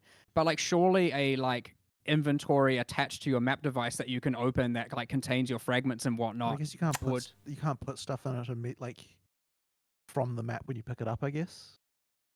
Because like I guess part from of the map, benefit- sure, but if yeah. they're just talking about like the whole bringing a bunch in to roll all your maps and like I don't know. There's not more quite- to it's not discuss, but quite- it's not quite the I same. saw this one on the old quality of life bingo sheet that was there, and I have been thinking about trying to find ways to solve that one, and so I'm hoping that we can find some way to either mitigate or solve that one in the future. Again, no promises, but we might come up with something. Yeah, yeah. I can see there being another solution, and I'd be fine with that because to me, it's not the fact about getting them more inventory space; it's about solving that quality I of life think issue. they So could if easily there's another solve the solution, whole I'm here for it. crafting thing by There probably is. It's just whether or not we can do it and whether or not we Fuck can come up with it rolling in a maps reasonable time. It's and all a make it resources super game at the end punishing, of the day. So, but also super rewarding by look, I am just keeping running an eye white on those maps. bingo sheets. I am quite I'm just tactically lift the picking the bottom. ones so that we can't complete the bingo can't be completed. Keep making them maybe bingo cap the sheets. top Not actually, and just but be okay with one thing that rolling is important with a white lot of these maps. quality of life, we are actually, maps. especially No, I with won't do that. PoE2's development, we are looking at a lot of these things, But which that have could been be a hard keystone. no's and really reevaluating. And But it's then like, you have to. I think PoE2 really That's has cool. like, but just because like as well, I think as well, just like watching like new player experience videos and things like that, and just like looking at all the stuff that people are doing, and like it's kind of it's really another shot at like looking at all that really core stuff again and thinking about it. And like we just don't often think about some of that stuff very often because it's been there for so long. And then, so yeah, just having a chance to like really reevaluate everything really then starts to make you think, well, why is PoE1 even like this? Like it makes like, ends up making those changes. like we on Path of Exile 2, obviously you have I maybe shouldn't spoil it. This is what I'm going to. We have on Path of Exile 2, we obviously have no more portal scrolls. And I'm not saying that we're doing that in PoE1 just yet. However, well, I say just yet, maybe ever. But however, in PoE1, what we are adding is, and it's come from the bingo sheet, is a shortcut? bind key to just instantly open a portal that you can bind, and you don't now have to open your inventory to do it. I think having to open your inventory during a boss fight or something is not. Look, with pausing, that's Huge. kind of more acceptable because you can now pause, use the portal, and you don't risk danger. But messing around with that in the midst of combat is not something that you should really have to be doing. And the changes to PoE2 portals is what really made us reevaluate that. So yes, in 3.24, we'll do the classic video probably after this or next week or some with us actually showing how it works. There will be a bind for instantly opening a portal, assuming you have a portal scroll in your inventory. Sick. Yeah. Love to interesting. hear it. All right. That's I fantastic. wonder how that works. There's been another thing that's been mentioned a lot in chat, Alright, which cool. is, do you have any brief comments Keybind on to the use state portal. of, some of the lesser used ascendancies like Gladiator, Pog. for example? Dude, I think I need to get a mouse with more coming to buttons. them. Like, I certainly want to. Jake. I always love No joke. doing that. And last time, obviously, with Chieftain, we missed the mark. But now during Affliction with the League meta, obviously Chieftain grew into fit a little bit with the Fulcrum and whatnot. So, it's kind of interesting that in last live stream we discussed that one not really hitting where we want, and now it's got a lot more uses, and true. maybe this coming league it'll have a lot less uses. We'll see. no, you will It's quite not be fun how using the a league portal gem. changes You how have no what people sockets play. now anymore. However, you yes, need them to use ascendancy class automate. balances are nice. Effectively, we just have to again look at what resources we have and decide how much we can do and where we want to target it. We have a big discussion towards the end of each league development and think, what are we going to do next? Look at the problems, look at what we want to do, and we have a list that's bigger than we can do. And often those things are on that list, and we have to weigh, like, are we going to do option A or option B? And sometimes balancing an ascendancy class is overall less gain for the players than something else we want to do. Like, if you would rather multiple Atlas trees and or a Gladiator rebalance, I would hope to think the majority of people are going to be picking the Atlas tree feature. Maybe not everyone, but again, it's better for the mass, and thus, like, that is what we do. So yeah, it is a resourcing issue at the end of the day. Like, you can only do so much with what you have, but we do a lot. Like, don't get me wrong. But yes, we would get there eventually. It will come up in one of the things, and it is something that we will commit to. Fantastic. All right, we're going to wrap up Path of Exile 1 Q&A now. Thanks for the very long discussion session. I feel like we could chat about a lot of this stuff all day. Another thing I could talk about all day is Path of Exile 2. We're going to now be talking about Path of Exile 2, both the new reveals from today and some broader questions also. So let's dive into it. The star of the show today was the Ranger, which I had the pleasure of playing at the for a few hours Yo, is that myself, a Gatorade? and it really Let's showcases how much the go! impact of the WASD changes, Juicing. that movement See, system has blue had wisps on and the even overall drinking design of blue the game and juice. skills. And Mark I is imagine now you've based. just like gone back and He's had to look at a bunch of different skills and think, how do we change this now to Yeah. sorry. And honestly, it wouldn't be incorrect to say that the WASD change is partially responsible for the delay of PoE2 in some ways. I thought so. Because after we changed that, it's like, oh geez, like, and it's like I almost knew this would even. It's like as soon as I was like playing it, I'm like, oh man, like there's gonna be so many things people are gonna want from this. And it's like, yeah, like you do something like that, and then now every class has to change a lot. And we haven't, I think, even yet still fully explored all the implications of that around for some of the different classes. So like They gotta be a bit careful now with PoE2. It's just changed a huge amount. It's starting to become feature creep. Like, well, like so we at the demo we did in LA, which we didn't show here on stream, by the way. They but, are there'll be footage of it coming incredibly out, passionate from about the it. various streamers who were there. We also showed the fact that when we went back to the warrior again, which is a class we already showed, and then we were looking like we're playing around with WSD for melee, we kind of like immediately kind of had this like feeling of like, oh, now that we've got like facing direction being a thing, we'll be able to have active block now, because you can choose your facing direction. You can have a button to raise your shield up, and that will mean that that feels good with WSD too. So like that's another example of just like you add this, you go to another existing class, you're like, oh man, now we could have this, and then you go to another class, and oh man, we could have this, and like it's just true. Yeah, See, it's even just on kind of Nifnos. turned into this giant mountain of repercussions for everything. So yeah, it's been a bit crazy. It seems like it's a really good option now for you to distinguish the classes and the skills further now too, because you can have like the slippery, elusive ranger where nearly all of its skills can be shot while moving, or you have the warrior where nearly everything is a bit more stationary, a bit more explosive in that regard. Have you found that? Well, I don't know that don't know that I'd say that the warrior is particularly stationary, because every skill has movement in it. But what it does have is the fact that, and the other thing as well is you don't lose control of your character either, even while you're moving. It's just that you're more, but it certainly is dangerous when you've got a slower skill, even when it's moving a bit. Like, so that it's called rolling slam now. The rolling slam skill, like you have to choose when to use that, and that is definitely a feature of the warrior that for the ranger you don't feel the same way, right? Like on the ranger you can definitely just kind of like you feel very free to move around all the time, so like that is a hugely different feel. But at the same time, that's we already always a thing. want to make sure that there's That's that the feeling point of, with like, I've still got Cyclone. You control can of my move and character, hit. I can still do what I need to do. So even when you've got like the sort of slower attacks, Unless on they change another it. class, there's still there's still like a feeling of control, or at least ideally there should be. Yeah, like that's I guess that's sort of ultimately really important to me. You just never feel like you're losing control of your character.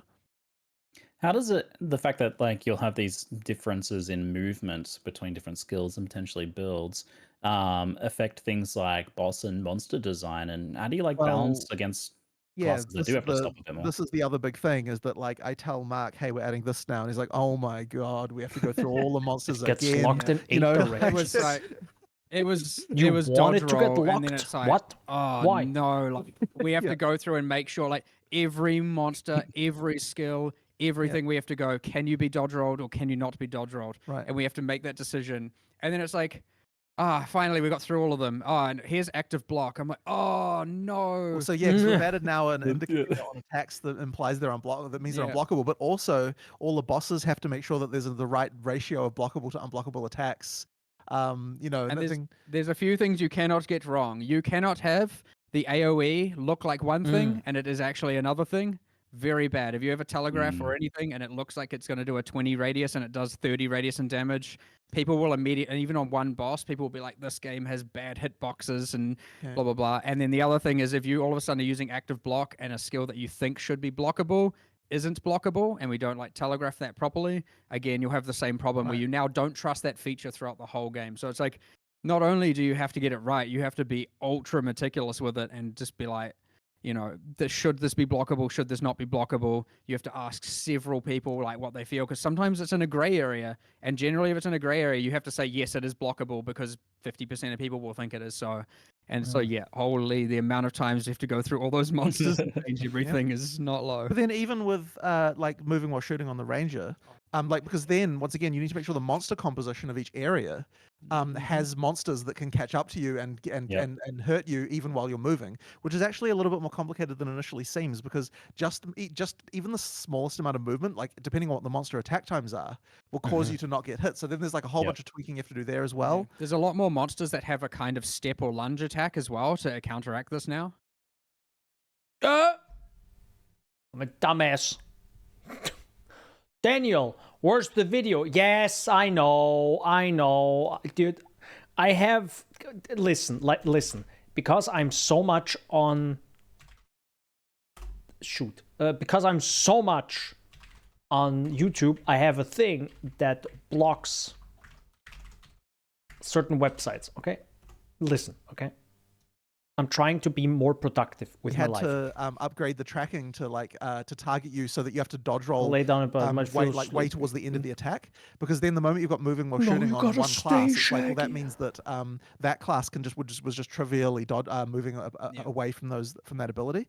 So suddenly the boss tracking has to get an upgrade, and like everyone kind of has this thing, but the repercussions have just been immense. So from monster attacks to monster movement to boss attacks. Much better when we get that right, like 100%. Yeah. That was going to be my response. Like with the hands-on, like the boss fights, they feel incredible. And I noticed what you said, where you have to you really have to get good at skilling the dodge, because it needs to be right before it goes off, not like the early dodge, which is something I'm much more used to doing. And in Path of Exile 1, you only get hit when you stop moving, so I can see how that was like an issue here. We are certainly getting away from the just run in circles for 99% safety. And I think that is an absolutely amazing thing. You still kind of run in circles just because you do dodge generally in one direction over another, but like it's not just I am 100% safe while doing orbits around monsters or a boss. There's a lot less of that, which again makes everything just feel way more engaging, and you can't just, I mean, if you want to pause, you don't need to run in circles now. You can just pause and take a breather. I know this is blown out the beta dates for you, and it's been a lot of work, but the net result here should be far, far better. Well, gameplay. I certainly think so. Like, it's just, I felt really bad about missing that deadline, but it's at the end of the day, if we have found a game that is better than the one we were making before, then we have to make that game instead of what we were making before, regardless of if it pushes the date out. So that's ultimately, I think. And to be fair, it wasn't just that. There certainly when we came to do polish, and it's interesting actually going back in. So it's been so long since we really polished the start of a game before. And it's weird bringing back all the memories of what we actually did back in the early days of PoE1 that I'd actually totally forgotten about, all the little details about actually doing that again. It's actually kind of really interesting going back again and doing it. But I had forgotten what it takes to get the start of a game to feel good, and it took longer to get Act 1 to a right state than we expected. The annoying part about it, especially, is that we kind of only really realized this as we had kind of, I would say probably a month and a half ago, that this wasn't going to happen in time. And we had already booked in everything for the event that you went to, and then now we were in this ultra crunch scramble of we have to get this to be good enough for all of these influencers who are going to be playing the game and recording it and so on, and ready for that. And I think that even what we delivered there, even though I think it was great if you played in a similar way to what we have been, or things like that, there were actually some balance holes you could fall into that meant you had a really bad time. And I do worry that some people kind of fell into those holes and just didn't end up having a good time with it because of that. And so that's kind of probably one of the more eye-opening things to me is there was way more variance in the experience than I was hoping for. You know, like some, as I said, yeah, just some people just like ended up with the like not finding good items, like not find like, you know, or just like the skills they happened to pick, the combinations that were like ones that just didn't like work as well as others and things like that. And so, you know, that's a bit unfortunate. But if you did have the good experience, I think that like there were certainly people there who got the experience we wanted to show them, and it's really good to see that anyway. So hopefully you're one of the people who sort of, you know, found that you had some good stuff going on. But I'm obviously very interested to hear more about your feedback in particular. Yeah, that's the interesting question I kind of have from this is that, like, there's no doubt this is a very difficult game. Path of Exile 2 is very challenging, but myself and a lot of the other creators I talked to really like enjoyed the way that the difficulty was done, and especially the boss fights I felt were incredible. I really, really enjoyed them, but it was very easy to see people who didn't have such a good time. And So, like, where do you want to try and get this game? Like, so and how do you what balance I'm these two things? it is very hard, and I think that it's especially hard due to the fact that because the bosses have learnable mechanics, like it's hard for me to go and have an objective like play session on another Because you know it. class because Yeah. I already know the boss, and so like that means that to actually find out I have to watch people play who haven't played before, like play again, and that makes it really really hard. um Yeah. so like even like I will if the mechanics of the boss gets changed, I will then I will be dying, and like I think that's great. But once I'm no longer dying anymore, that doesn't necessarily mean there aren't still things that other people are gonna have trouble Yeah. like learning or doing.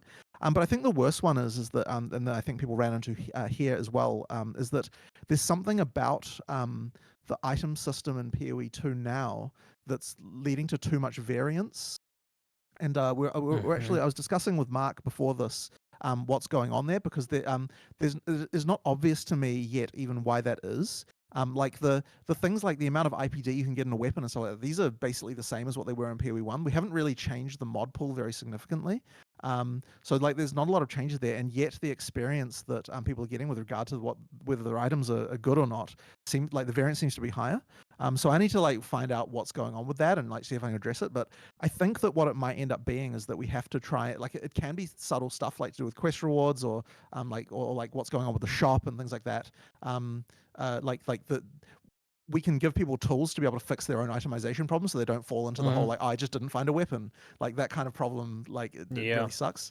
There's I think it's the issue of small sample size, right? Not in terms of the number of players, but in terms of the number of items you're getting. Like there's a scarcity to the items in PoE 2, which overall felt really good, but it does mean that when there's like generally a lower number of items dropping, Right. there's That a means bit more there's more. chance that one player Yeah, will have a rare bow and the other one yeah. will have a white bow. There's definitely that element, but the hope is that gold would help with that. Yeah. So that you can use gold to effectively it did. well, you get to choose your own dropper. I don't know how much you engaged with the shop in I particular, did, but yeah.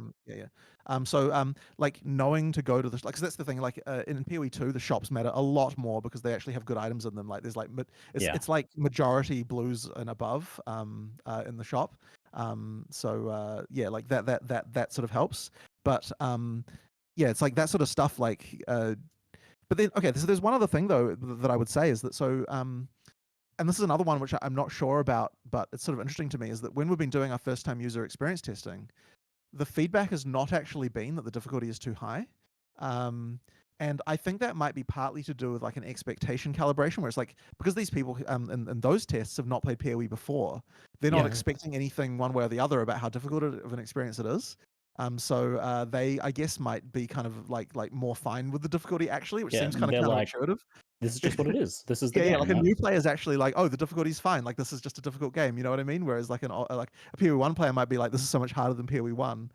Which is like Yeah. kind of a weird situation that I did not expect before doing this event that we just did.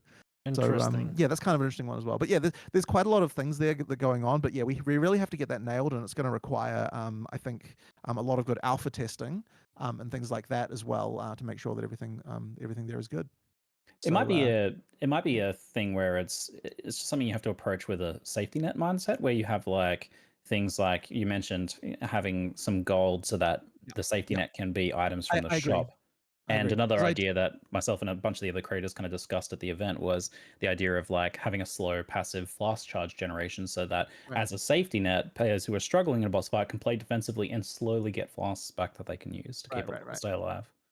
I mean, I certainly agree that what I don't want to do is a change that will push the top end up as either, because the Yeah. top end I think is fine. Like you can definitely feel Yep. powerful if you get For good sure. stuff. Like there's video footage that that I've seen of people killing some of the bosses, like still actually just like 10-second boss kills because they upgraded like to their bow or mace or whatever to like something like with an alk that was very juicy, and like things like that going on. So the top end is still absolutely possible to like really annihilate shit.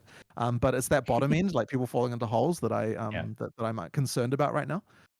It's a fascinating like design problem But to why approach. not cut off the bottom This with Path of Exile modifiers? 2, and I'm super interested in seeing how you guys Like have that, been wouldn't evolving it that and will solve continue the to evolve issue? it. Something I also noticed about like cut off the difficulty bottom was, tier and it of certainly came up at ExileCon, every was the the issue of entire stuns, getting pool stunned by at some monsters, just how brutal they can be. So you can't I roll felt like it any was definitely tier better here. I don't know if 12 it was just life me anymore. getting better, or I if you mean, guys tuned it a bit. changes were made, so it should have Yeah. been better. Okay. But it still was something that the thing that stood out to me the most was like getting stunned while mid-air using escape shot on the ranger. And I That maybe should one. not be the case. There should be iframes in that skill, certainly. Okay, so yeah, maybe I that's think that missing might or just not quite right.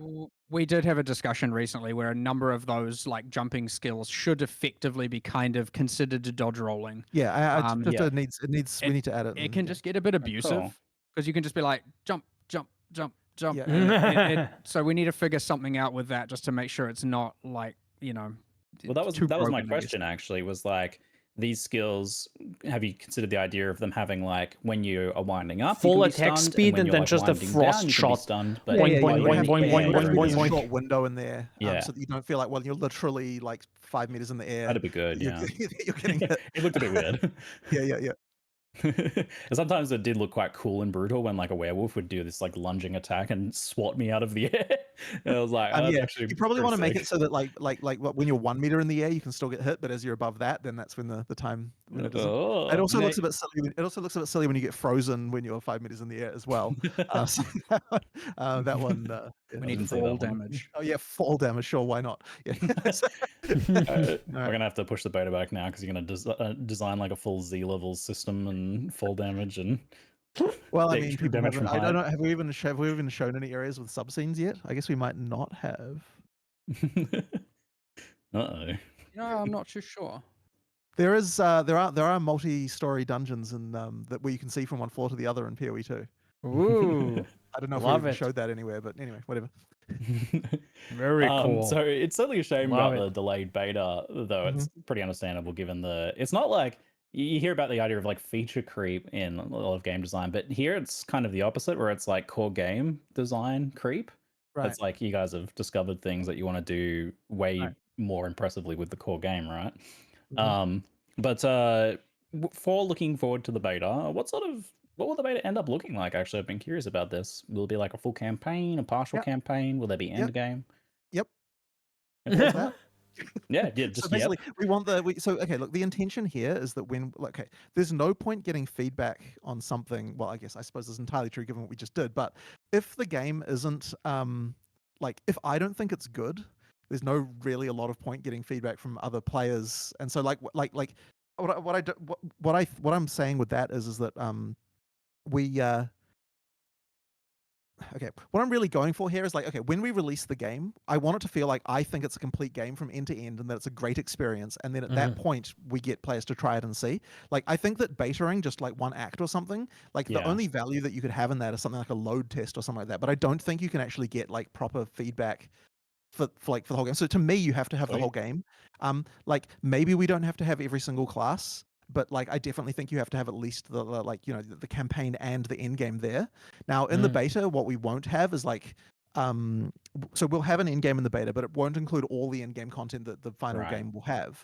But it will have an end game because you need that in order to be able to test the economy properly and so on, right? Yeah. We need to know what happens when people get to max What's the level. base? And, all What's that the other stuff. baseline It they has to can be work there.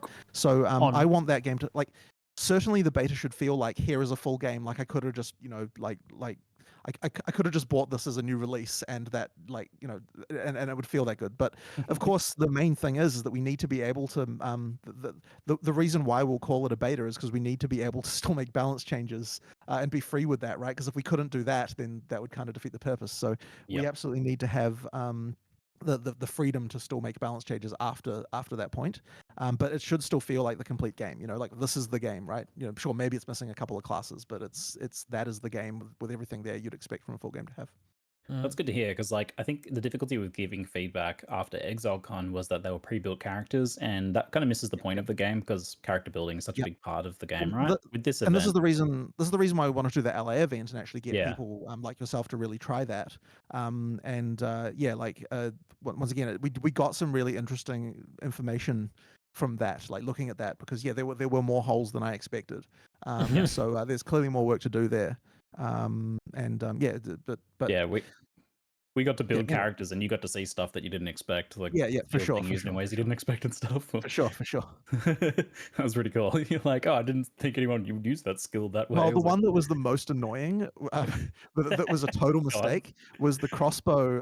Like there was some balance on the crossbows that was like left in there from when we did the Act 5 demo, where like it was just like, and then that all just kind of like fell back all the way to Act 1, and then people forgot to like actually balance that properly again. And the reason why is because like we didn't even. So crossbows were fucking OP in Act 1. Crossbows had their own skills built in, and the balance of those was not really correctly working with all the regular scaling that we do for other weapon types. I thought so someone found one of those and then just proceeded to shotgun all the bosses down in like 5 hits. Default attacking bosses with crossbows. And when I saw that, I was like, oh my god, this was not how this was supposed to go. So there's a few mistakes like that in there as well. Yeah, these things happen. These things happen. So I Goes think up people to are a boss, immensely curious shotgun, about seeing next. Endgame. We haven't seen any real Endgame for this yet. Sounds like what is it gonna Torchlight look Infinite like, there. what a character build's gonna look like, how fast is the gameplay gonna be? Is this something you can speak on or show soon? I mean, we will definitely have to be showing it soon, but I think that a lot of it comes down to when we're finally able to really play through the whole game legit and like and get there, because you just need to make sure that you're feeling the power progression as you go through the game, going up and up. One thing that we haven't really been showing a lot until the Ranger demo just now was actually using support gems. Like we just haven't really been showing too much of it. And in the Ranger there, we finally showed like a couple there, but that certainly was not like a full 6 links for everything, which is what it's going to be in Endgame. Even just with like in the Ranger demo there, when you started to add like multi-proj and chain to a couple of things, you start to see the kind of like, crazy power that you expect to see from PoE. And so it will certainly go even crazier than that. I guess what's harder to say is, okay, like I don't want it to be just like the whole screen is covered to the point where you can see nothing about what is going on.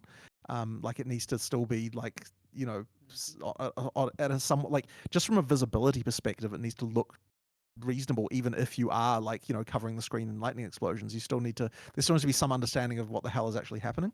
Like we want the feeling of power. Like you want that fantasy of like, I'm becoming a god. But we also need to try and make it so that there's still like some level of counterplay and interest in using different skills and like having a good time with a boss, even while you're feeling that way. And so that is the challenge, and that that's what we have to try and hit. I look forward to seeing how it plays out, because if I have any fear, it's actually that like you lose some of that impactful moment-to-moment gameplay that you're actually starting to capture with the earlier stages of the game. Yes. Well, that is a concern, and what I want to try and not have. Like, I do want the boss fights to still feel very engaging, and I still even want, like, even in maps, I still want it so that there are sometimes white monsters where you're like, I have to do a bit of counterplay against this. Like, that to happen just sometimes. Like it's so like just not all the time, but just sometimes that can happen. It harkens back to like the early days of Path of Exile, where just devourers were scary, right? Like the monster type devourers were scary, and I felt that with like the werewolves in this one. The werewolves are just scary; they're fast. Well, my favorite monster right now in the demo, the Eternal. I don't know if you fought against them or remember them, but the Eternal Knights in the Mausoleum and Tomb are the ones that have a shield, that they're just walking forward with a shield up. And if you hit them, then they shoot a projectile back at you. And Oh, so you have to that's how find a that way. worked. Yeah, yeah. So you have to find a way to kind of attack them without attacking them from the front, because they've got 100% block there. So you either attack them with an AoE skill from behind, or attack them from above, or like use a degen or something like that. There's like some kind of counterplay there. And as soon as I fought one of those, because I actually had not known that Mark was adding that mechanic to that monster. And as soon as I fought that, I like messaged him like, "Man, that monster is so cool!" Like it's just really cool to sometimes have monsters like that just like you're like, "Oh shit, I have to think for a second," you know. I'm a fan. Just specifically in that case, you when something is blocking, they still take stun damage, so they can Yeah, still so you get can stun stunned. them. You can stun them out of it. Good. But you can also walk up to them and they start attacking, and then walk back and then attack them. And then after yeah, that. he'll have a moment in his animation where the shield goes more out like that, and then the blocking is disabled. Right. I So did they have not full... figure that out. Yeah. But also, during the but event. also, if you use lightning arrows, you can like AOE them from behind, or like there's the poison burst, which will poison the guy even though he didn't take damage from the hit. And like there's so many ways, but it's like kind of interesting to have stuff like that. Yeah. People noted the poison on the live globe. Is there other like display of these sorts of effects on characters? I do want to do more of those. That was added really recently, and it was weirdly cool. Like I didn't expect that change to matter as much as it mattered. But it actually really does, and having more visibility for those different effects is really important. So I definitely want to do more. Like I think really that, hope there's definite candidates for shock and ignite and stuff like that, and bleeding, of course. Bleeding being a one of those ones that would be good to have more visibility on. Like, I think absolutely. I mean, increasing visibility of those mechanics, I think, is super important. Yeah, like we'll definitely do more of that, and I don't think we've exploited like the UI to the degree that we could have before. So like, yeah, just that simple, just make the life orb green when you're poisoning something. Just it's weird how much it matters. So I also it's noticed cool. enemy mobs had better signaling of Correct. their effects as well, like a shield if they were protected or whatever by certain things. And I want to do even better. Like I noticed I was just like I think there's more we can do around like feedback for when the for when your hit's not working, and I think there's like other stuff like that. Like there's just tons of stuff that we should do better there. Yeah, it's yeah, as I said, these little tweaks, they matter a lot, so it's cool. All right. It's been an absolute pleasure to talk to both of you. Thank you very much for your extended time for the Q&A. I know people are eager to go check out the patch notes and also all of the content that's released from the LA, as that embargo is up now. So all right. So hopefully people are watching videos and and seeing what's going on. So we will say see you later then, and thanks very much for watching, folks. Thank you very much. Thanks very much, everyone. Yeah. See you later. See ya. All right.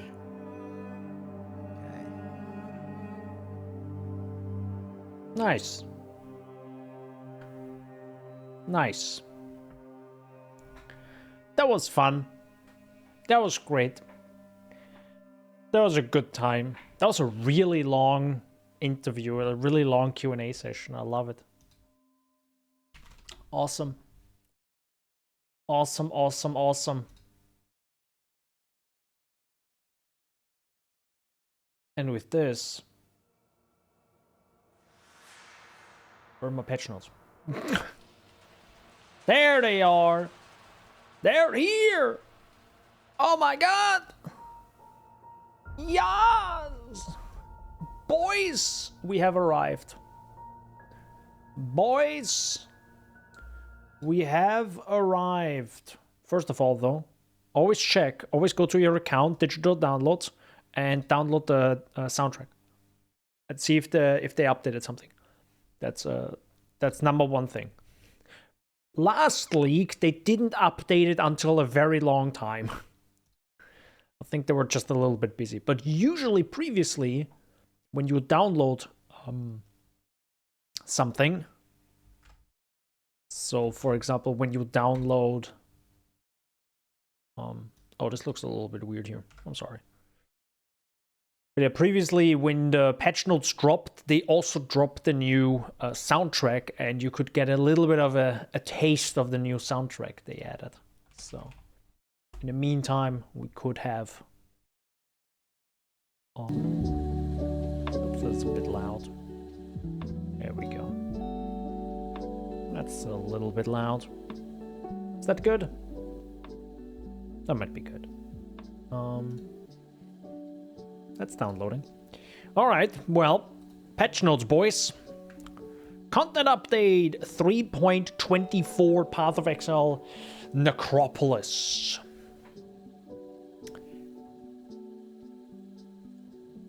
Do we have to go over this? I think we can briefly talk about this. In the Necropolis Challenge League, you will encounter Undertaker Arimor, a man collecting the scattered spirits of the Eternal Empire for a mysterious purpose. So, lore reasons, I like it. These spirits have begun to haunt the monsters of Rayclast, unleashing their ancient fury and sorrow onto the world. Hold up.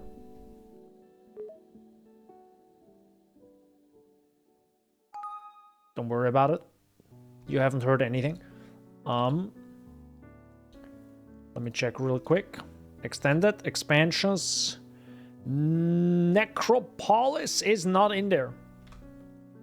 Nope. Necropolis is not in the download yet, so we cannot take a listen yet, sadly. Oh well, maybe next week when it releases, hopefully. Or I will probably check it out throughout the week again, but I would love it. I would love it if they uploaded the soundtrack already.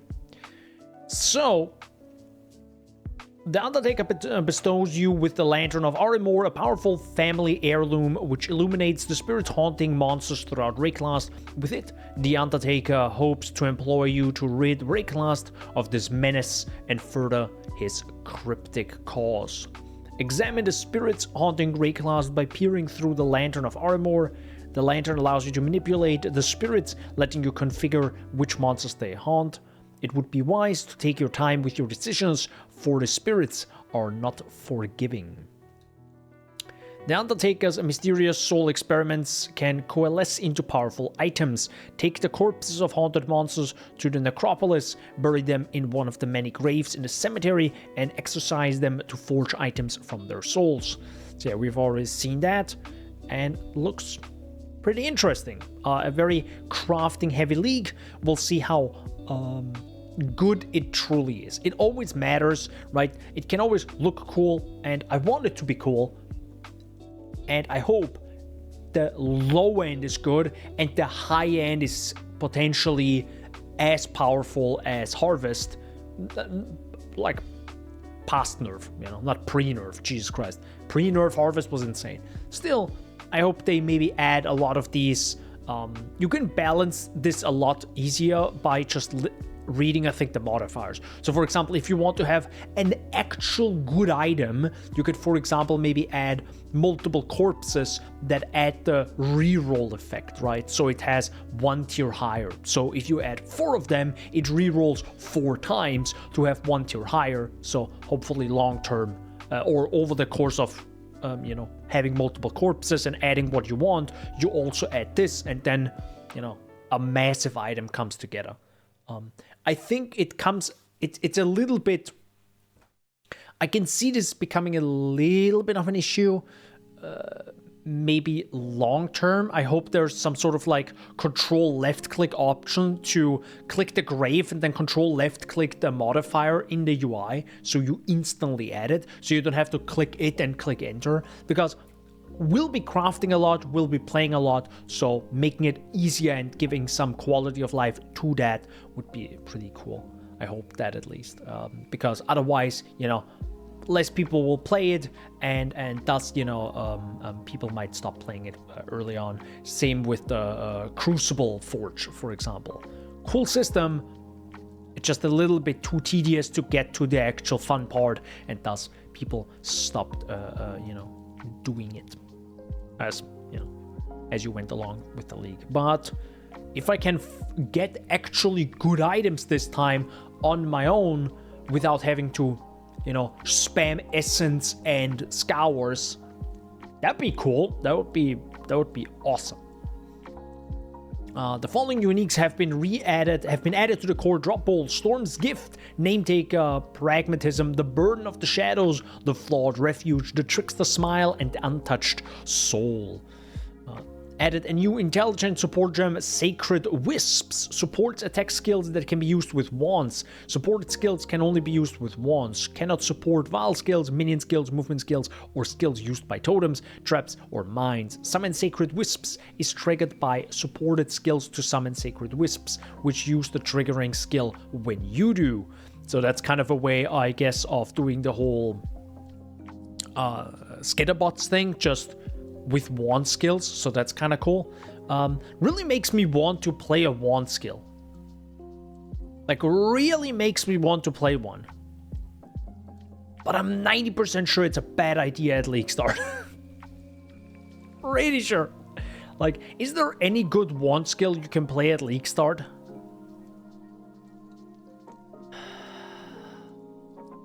I mean, beside Kinetic Blast, Corrupted Fever, yes. Beside that one, I guess.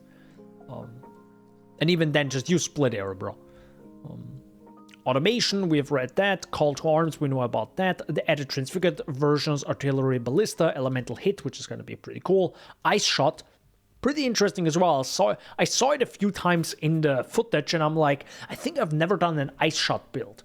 And I love range skills, and freezing or chilling the enemy sounds like a good upside, so maybe I'll do that. Maybe I'll check that out. Maybe an Ice Shot build.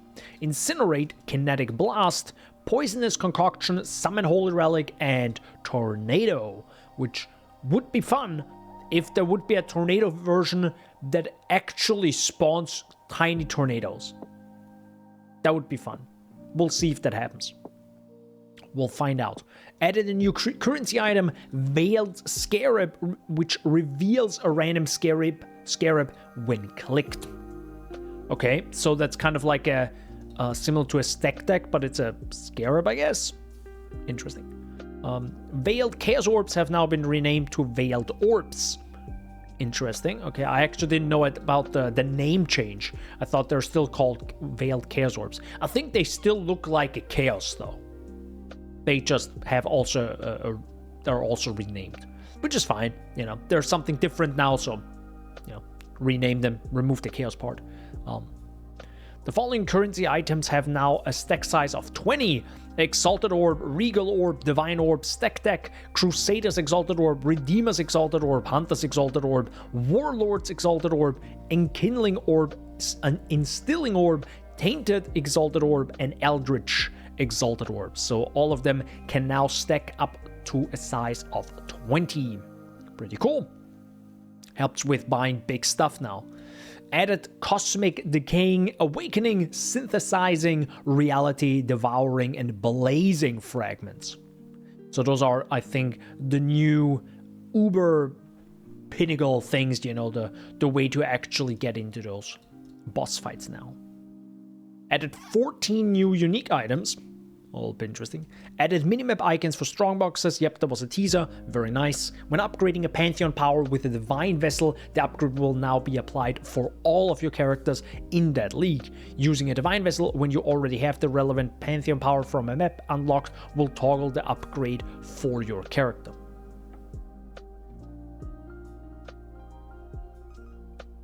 What? When you already have the... Wait, what? Okay, I think I'll have to use the system to really see how it works. Added a myriad of small improvements and surprises to the campaign. Fun encounters and secrets have been scattered throughout Rayclast, though the fundamentals of the campaign are still intact. On a totally unrelated note, the crafting recipe unlock for movement speed rank 1 can now be found in the city of Sarn. Okay, so... that movement speed option has now been a little bit shifted away, am I right? Because it's, I think, it's during the end of Act 2 before you fight the Vaal boss that you get the movement speed. So it's now a little bit later, I guess. Okay. Alternate art unique items can now be converted to account-bound microtransactions using the new /convert Race reward. Interesting. Convert race reward chat command. This item will be destroyed and you will be granted an account-bound microtransaction that changes the appearance of an item of the same type to match that of the destroyed item. Okay, cool. Added 374 more foil tier 17 Valdos map options. Added 73 more foil unique item options that the Void Point Reliquary can yield. The Witch has received audio dialogue for the part 2 of Path of Exile.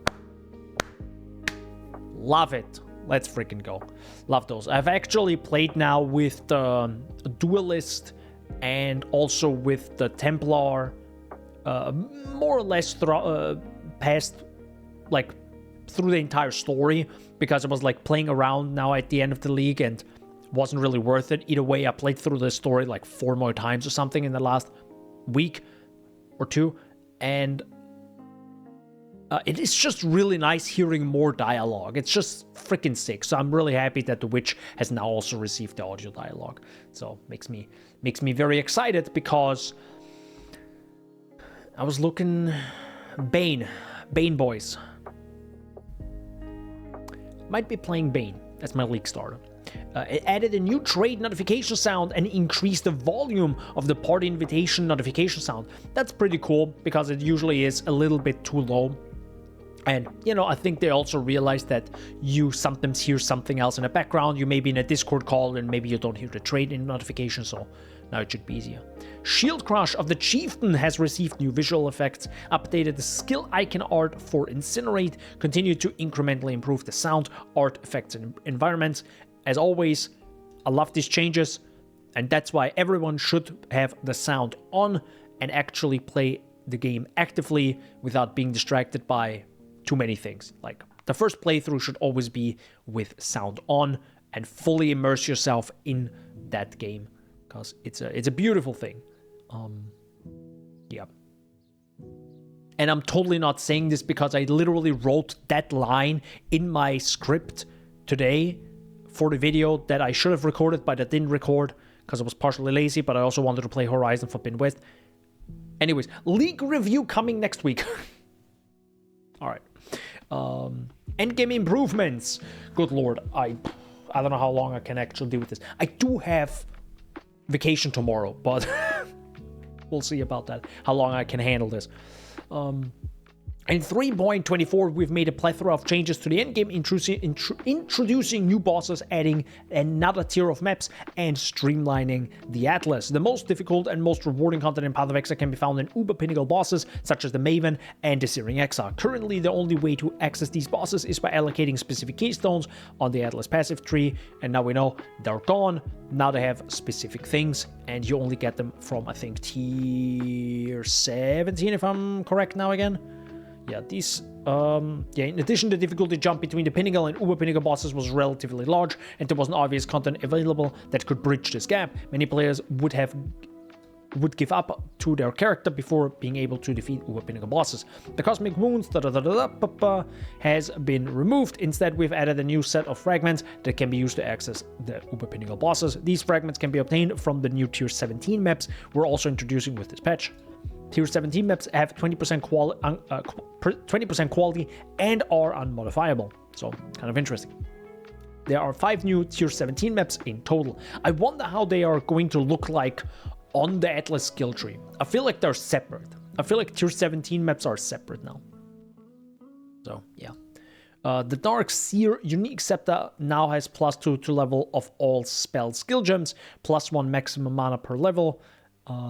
It no longer has increased global damage. A divine orb can be used to obtain the updated values on existing items. Enemies blinded by you have malediction. Previously, enemies blinded while you are blinded. This change applies to existing items.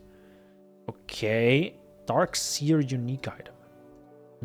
The Malachai's Endurance, Frenzy, and Power buffs from the Malachai's Mark unique gloves can now give 10% chance to grant an Endurance, Frenzy, or Power charge on hit respectively. Previously, 20% chance to grant on kill respectively. So now it's on hit, so it's actually a better item, I guess. Okay. Mana Storm unique item. There's that. Don't know too much about it. The Wraith Lord unique helmet was kind of sick because of 4 abyssal sockets and +1 max number of specters per socket at Ghastly Eye Jewel, which is Fucking sick. The Yoke of Suffering unique element amulet now has enemies take 5 to 10% increased damage for each type of ailment you have inflicted on them. Previously 5. Okay, so... Oh, okay.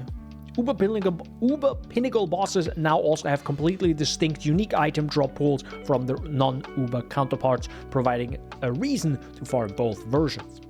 We've also made a few tweaks to the Uber Pinnacle boss fights so the difficulties are more balanced with one another. Okay, in order to challenge the Uber version of Pinnacle bosses, you must now successfully defeat their non-Uber versions. Okay, it's kind of sick. So you can't just cheese it and get to the top end. The 5th slot in the map device is now unlocked upon completing a non-Valdos Tier 17 map. Boys, this is a massive change. This is literally changing how things have been in a very long time. Okay, so you don't need to, which technically is probably a better way of doing it, because no one likes to farm the fucking splinters of timeless jewels. Not that I farm them anyways. You just wait for the emblems to drop. If you farm legions already, of course. But yeah, this is an interesting and I think an overall better way of doing it. All right, cool. Sweet. Also placed 5 of the same fragment in the map device to challenge the relevant Uber Pinnacle boss, and you no longer need to worry about arranging the fragments in the right order. So that's also pretty nice. Yeah, the 5th slot in the map device is now unlocked upon. So we have to do tier 17 maps now.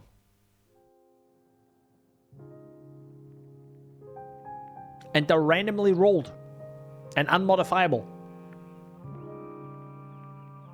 That's gonna be way more difficult than throwing 4 emblems into the map device and doing some legion stuff. Okay.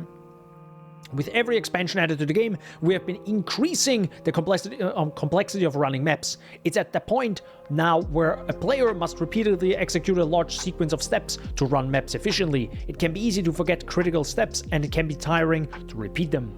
To solve this, we are removing the Sextant and Master Mission Selector systems and putting significantly more power into Scarabs and the Atlas tree instead.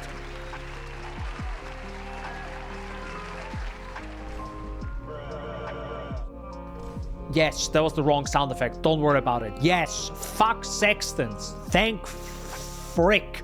And also, I was constantly wondering why we couldn't choose missions and have them always do the same. Like, you know, let me choose Alva and then always run Alva. Not that I used master missions anyways, because I hated using them. So now, screw all that. Less clicking, just blast maps. Love it. So you can focus on getting the Atlas tree exactly how you want and then blast. So there's no like finicking around. There's still scarabs, sure, but they also changed, which probably comes in the next section. Yeah. You can no longer earn Einhar, Alva, Jun, or Nico master missions, and the accessibility to these masters has been significantly increased with changes to the Atlas passive tree. Keurig still has missions available for you though. Okay. Sextants can no longer drop, and Surveyor's compasses are no longer offered by purchase by Keurig. That's such a huge change. Existing awakened sextants, elevated sextants, charged compasses, and all scarabs will be converted to veiled scarabs upon logging in after the launch of 3.24. That's also kind of huge. So whatever you have right now in your inventory, everything goes poof. Okay.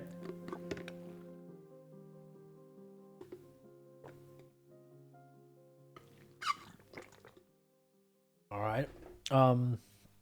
Previous sources of sextants as rewards, such as Legion, Ritual, Incursion, and sextants offered for purchase by Keurig, have been replaced with scarabs.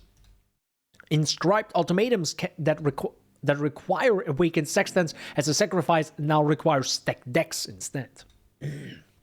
Existing forbidden sanctums that award awakened sextants will award veiled scarabs on completion. Oh yeah, wait, I was blasting sanctums a few, like, that's why I made the video on the Path of Exile channel. Right, sextants actually made good money. It's so funny. It's actually so funny. Remember when we had 3 different sextants? Sorry, and then 4, and then they removed the bottom 2 tiers, and now they removed sextants altogether in like the course of like 2 years or something, or 3. God damn. The Crucible. Oh, the Crucible passive tree. Well, that doesn't matter. I mean, some people still have that, but it's fine. Good thing they are thinking about that. Valdos maps that had a chance to convert maps to charge compasses instead now have a chance to convert maps to scarabs. The harvest crafting option to enchant a non-unique item with a map has 50% chance to not consume sextant uses has been removed. Oh, they removed it. They didn't even change it to like 50% chance to not consume scarabs. No, they were like, no, this is gone. The following divination cards have been temporarily disabled. Monochrome and Underground Forest. Existing divination cards cannot be turned in currently. Interesting, they've been disabled. It's big. Scarab rework. We have completely reworked scarabs to include many of the options that were previously covered by the Sextant and Master Mission mechanics and more. You might come across scarabs that simply grant access to different content, and others that cause that content to grant better rewards, and its monsters to yield more experience. Each type of scarab now has multiple versions, so if you want to fully invest into a single type of content, you can do so. So, what you would have to... Oh my god, this changes how you farm! Fuck! No! Fuck! Okay, I understand now, making guides for Path of Exile, and now GGG comes along and changes everything, and you as the person who made a guide literally 2 months ago, by the way, about how to farm a headhunter, which was the biggest video I have on the channel, by the way, now. This video right here, whoopsie, this video right here is the headhunter guide. By the way, thank you so much for so many people playing it. Fuck me. Heck. Okay, so I can redo that video now. God, it took so long to edit this. It took 3 weeks. God damn it. It took so long. Anyways, I mean, you could say, well, Danny, isn't this free money? No, I have 122 subscribers. I do not make money from this. I just pour in endless amounts of hours and nothing happens. Nah, I'm kidding. I'm really glad that so many people like just subscribe to a literally brand new channel that's 3 months old. So, all right. Also, I need to change this banner from Path of Exile to ARPGs because I really want to talk about Last Epoch, and I'm not a fan of it. Sorry, I'm really not. I will very likely never play it again. Anyways, back to this thing. You might come across scarabs, blah, blah, blah. So now this thing of, we have different types of scarabs and multiple versions of it for one content, meaning how you mix and match those changes. So the way I did it,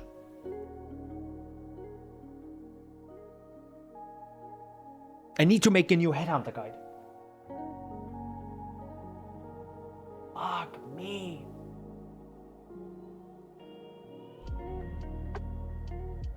I'm actually, it's so funny though. In my headhunter guide, I mentioned sextants. I don't care. And now the sextants are gone. So it's like, I was right. I was right all along. So, yeah.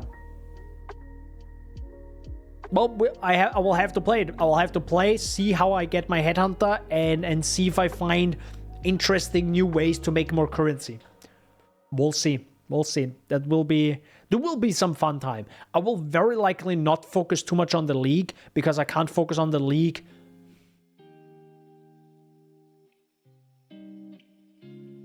It's difficult because there are too many variables. I don't want to mix my variables and get big money from like a few crafts with Necropolis potentially, and then mix that up with the money I actually made from farming.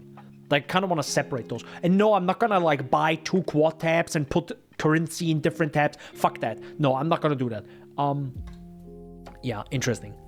In addition to reworking the currently available scarabs, we have also introduced 20 new scarabs. While the system is allowing you to heavily invest in one type of content, it is reducing your capacity for variety. To address this, we've massively increased access to content on the Atlas tree. You are now able to reliably access different content like Breach or Legion solely from your Atlas passives. So, potentially, in the best case scenario, depending on how the loot is with Legion, if they don't change it, you try to get 100% Legion in your map and then use every other Legion scarab that doesn't give you, like the one that gives you a chance to have an additional Legion, screw that one. Take all the other 4, put it in the map device, put in your map itself, run that. And Legion will be uber juiced, you know? It will be uber Legion. Okay.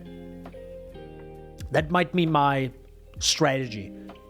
But I'm also playing Bane, so unsure about that. Who knows? We'll see about that.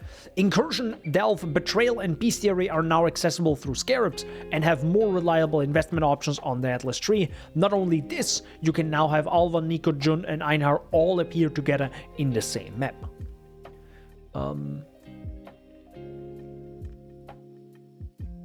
The 10 Atlas passive nodes that cause your maps to have no chance to contain specific content now also cause scarabs found in your maps to not be that type of content.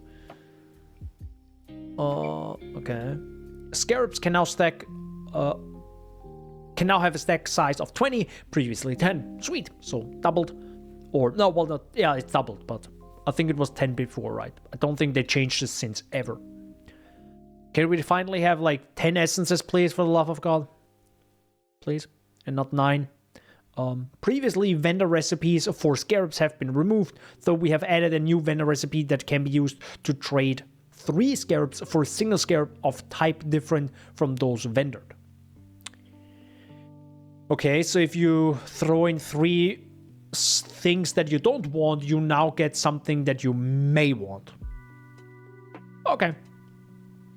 But you can't upgrade, you can't juggle your way up anymore, I guess. Because now they aren't like a pure upgrade, they are like completely different versions of each other, right? So, that's fine. The following divination cards can have been temporarily disabled. More is never enough. Rebirth and renewal. Existing divination cards cannot be turned in currently. Maven Invitations no longer drop. Instead, when you have witnessed all required bosses to enter Maven's arena, speak to Keurig to open a map device. Existing Maven Invitations, excluding quest versions, will be deleted upon logging in. Oh my god, they literally yeeted them all. Okay, they're just gonna be like, nope. We gotta get rid of a few thousand, probably millions of database entries. Yeet them. While those maps that had a chance to convert maps to Maven Invitations instead now have a chance to convert maps to Scarabs. Got it? To provide more flexibility in what content you want to run in Endgame, we've added the ability to have multiple Atlas tree sets, which can be swapped between maps at your leisure. You can unlock up to 2 extra sets for a total of 3 by progressing through the endgame and completing core content. Alright. You can also label your sets to easily identify which one has which content.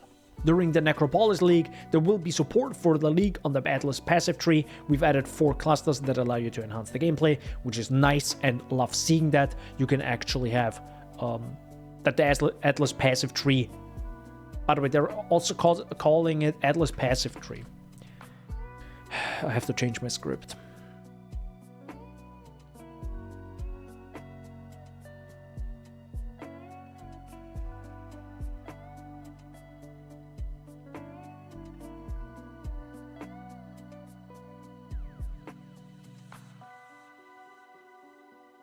I always called it Atlas skill tree. Oh my god, it doesn't? Hello? Are you freaking serious? Hello?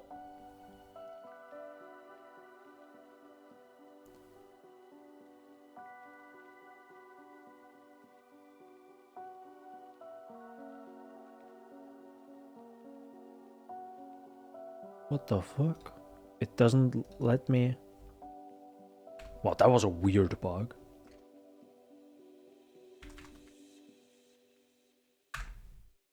Never mind. Sorry. I was hyper focused on this right now. I gotta get the script going because I actually want to record it tomorrow, edit it down, get it going, and actually get the video out at the last day of Affliction League. I want to put that out, but I also have to make a video of all this potentially. We'll see about that. All right, added a new Atlas skill tree, Necropolis Atlas tree. I will read that when it's in the game. I don't want to like read it through here. I want to experience it in the game on the first day or second day, depending on when I get to Endgame. Add a new scarab cluster to the Atlas passive tree with the remarkable relics and chittering champions notables. Remarkable relics cause the scarabs found in the maps to be more likely to be less common varieties, while chittering champions cause the final map boss in each map to have a 25% chance to drop an additional scarab. Okay, the 5 small passives in this cluster each provide 4 increased scarabs found in your maps. Okay, I will have to read all this, everything about scarabs. You know, I'm just gonna type in scarab and then read what's happening right now. But yeah, lots and lots and lots and lots of new changes there. Essence monoliths in white maps can now spawn up to a maximum tier of screaming, while those in yellow or map can spawn up to a maximum tier of shrieking. Wow, they changed this now. They changed how essence farming works. Alright, well done. So now actually doing yellow maps is preferable, which is still nothing. Depending on how the balance is. We'll see how they balance this. Like if red maps have a much higher chance to be a, you know, of maximum tier. If it is, thank fuck they finally fixed essence farming, which is like run in tier 1 maps and kill the first mob and that's it, and run out.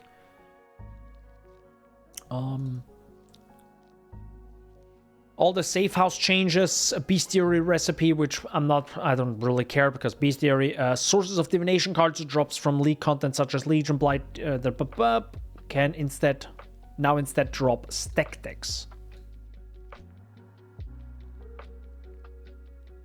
Okay. Right, the class pan, just walk over them or near them. Added 2 new harvest crafting options. Right, to swap their things out. Omens are now offered as ritual rewards because Affliction is a little bit ritual related. I like it. The unique Cortex synthesized map can no longer drop from Atlas map bosses or be obtained as a reward from other league content. Oh! Sorry. Synthesized maps can now drop from map bosses in tier 14 and above maps. Previously tier 11 and above, and are now level 81, previously 80. Okay.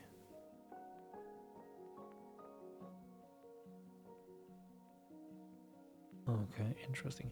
The following maps have been added back to the Atlas: Arsenal, Barrows, Belfry, Cells, Cold River, Courthouse, Defiled Cathedral, Desert Spring, Dungeon, Excavation, Forbidden Woods, Fungal Hollow, love that map, beautiful, absolutely gorgeous, Graveyard, Lair, Lava Lake, Mausoleum, Phantasmagoria, Poggers map, Pit, Primordial Pool, Shipyard, Shrine, Silo, Sulphur Vents, Sunken City, Terrace, Tower, Toxic Sewer, God tier, and Waterways, God tier as well. Alright. It's gonna be a Toxic Sewer League. Let's go, boys. Did they remove Dunes? Okay, Dunes still lives. Okay, oh, thank fuck. Oh, wait, isn't Sepulture the map with the map boss that is actually a boss also in Affliction right now? I think it is.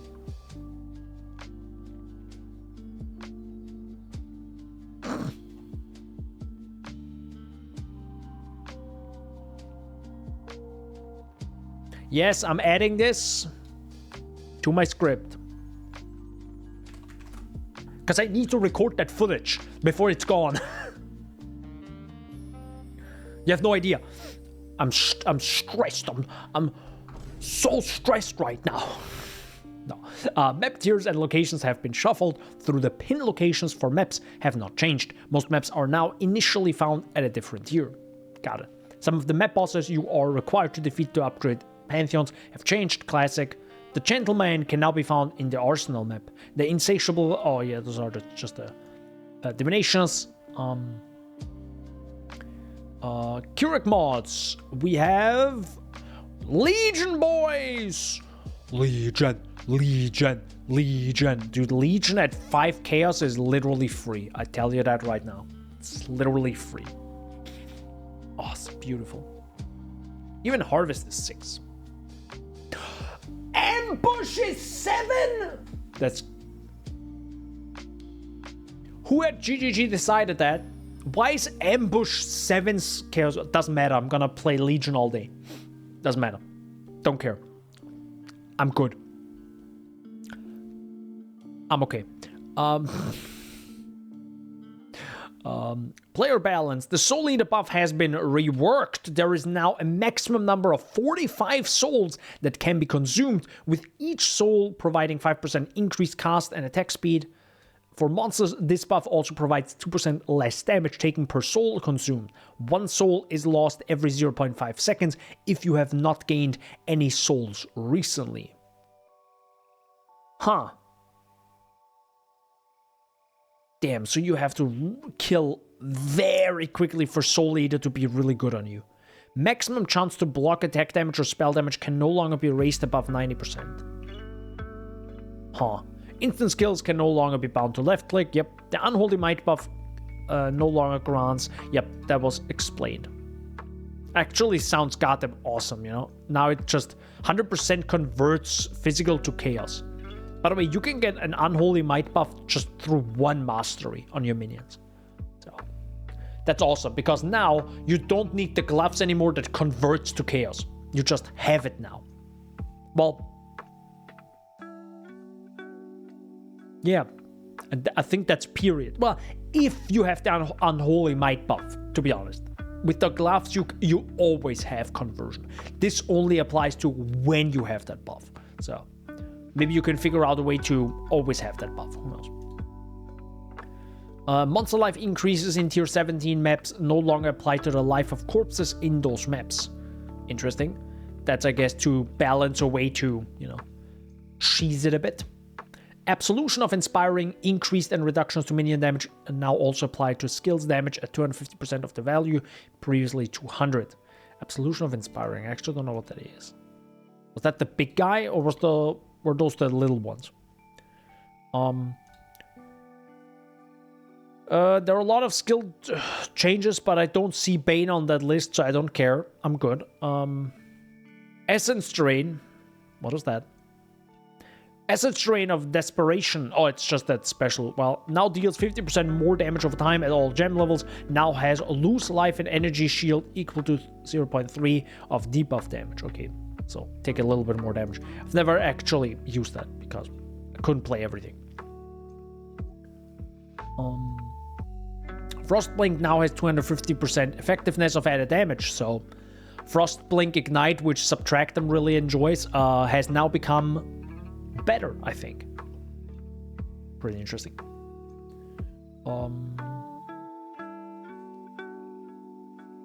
Lightning Arrow of Electrocution. Arrows now damage final target 4 additional times after sticking in, previously 3. Okay. Penance Brand of Dissipation. Oh boy, here it comes. Now activates every 0.75 seconds while attached, previously 0.6. Nerf. Understandable. And has 50% effectiveness of added damage, previously 65. Okay. It now deals 16 to 24 physical damage at gem level 1, previously 20 to 30. Okay. Scaling up to 231 to 347, previously 288 to 432. That's a big hit. And pulses now deal 30% more damage with hits and element per energy after the first, previously 60% more damage with hits, 40% more damage with ailments. Yeah, so that thing got nerfed. Holy fuck. Still, I'm pretty sure it's still disgustingly strong. I'll have to try it. I'll just jump into one sanctum with my penance brand build that I have now, which has, I think, easily over 100 divines in it now, and see how much it feels. Just purely from a feeling perspective, because that's the weird part. I never care about the pure damage numbers when it comes to Sanctum. I always just care about, if I click the button to do damage, and do enemies live longer than I want them to? Yes, they live longer than I want them to. I need more damage, or build sucks. Period. That's all, right? I don't care about the damage numbers. It could be 50 damage or 50 trillion. As long as the enemy stands there for a bit longer than I want them to, it's not enough damage. Or the skill just sucks and is not meant to be used that way, you know. Or I don't like that skill. Could also be. Now has each spore fires 4 thorn arrows, previously 5, so Scourge Arrow of Menace got a little bit nerfed there, because I think that was pretty goddamn strong. Sniper's Mark now causes cursed enemies to take 10% increased damage from projectile hits at gem level 1, unchanged, scaling up to 29%, previously 35. Okay, so it's slightly nerfed. Projectiles which hit cursed enemies now split towards 2 additional targets at all gem levels, previously 2 at gem level 1, scaling up to 4 at gem level 20. Oh, so it's just 2 additional targets all the time, not more. Okay, sure. Alright.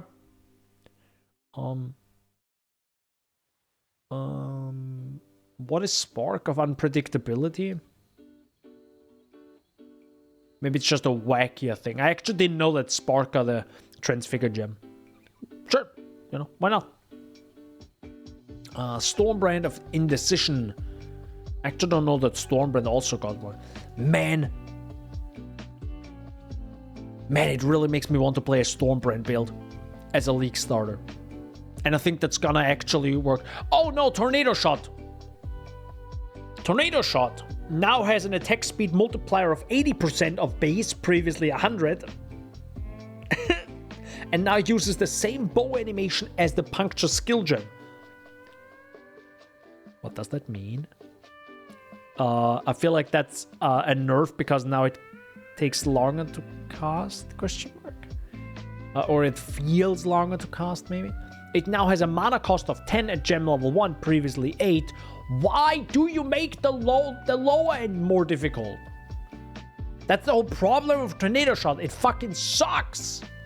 And only later on it gets good. Why not make it fun at early on and then make it god tier later on? Or nerf the high end. Scaling up to 12 at gem level 20, previously 10. So yeah, it costs now more mana, sure, a little bit. Quality now provides 0 to 40% increased projectile speed instead of fires +1 secondary. Oh my god, that's a huge nerf. Holy shit! Because keep in mind that fire's secondary projectile they now removed was literally on the helmet enchant. Which, by the way, they also removed last league. Which, by the way, fucking love the change. Fuck helmet enchants. Screw enchants overall. So, but that's a huge nerf. Because the secondary projectile was the way to make Tornado Shot feel good. So now, whatever, technically, this is fine though. And you know why I'm saying this? We get tattoos back. If we can get +1 extra projectiles now from tattoos, we should be fine. Yeah. I mean, I have to keep in mind, I was fine. You know, my tornado shot build that I have was absolutely fine blasting Legion. And you know what? I didn't have extra projectiles on my bow. I didn't have extra projectiles on my quiver, and I didn't have any of the charms which also gave you extra projectiles. Why didn't I have those? Cause they were fucking expensive, my bro. So I just dealt with it, and it felt absolutely fine. Sure, I also didn't have Omniscience, which is, by the way, tripling your damage if you have the right items, of course, but still. Either way, I think we're fine. I think Tornado Shot just got a little bit brought down of its extremely high horse. We good. Ascendancy changes. Summon Sentinels of Radiance. I'm not gonna read that. Mindless Aggression, Necromancer. Got it. Well. Okay, so they nerfed a little bit the Sentinel, I guess. The big beefy dude, I think. Which is fine. It was pretty much... Goddamn, that was absolutely insane how strong it was. It was pretty strong. Actually, 30% of its maximum life, now 20% is questionable, but sure. Maybe gotta invest a little bit more into life on minions and you're good again, you know. Whatever. Oh my god. The Ralakesh's Impatience unique boots no longer provide 30% increased movement speed. Okay, that makes them a lot worse. Because they were really good. Because 30% increased movement speed was pretty sweet. But nope. That's gone. Rip that. The Void is now considered a boss-exclusive divination card. It now has a chance to drop from the Shaper, the Elder, and the Maven. Okay, pretty cool. So now that's why they said they have to rebalance it. I have to actually skip over this a little bit because there's a lot. Oh, there it is. Perfect. The tattoo off has been added, right? Sorry, what?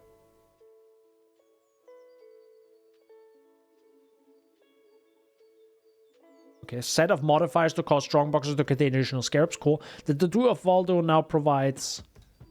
Okay, but are they back?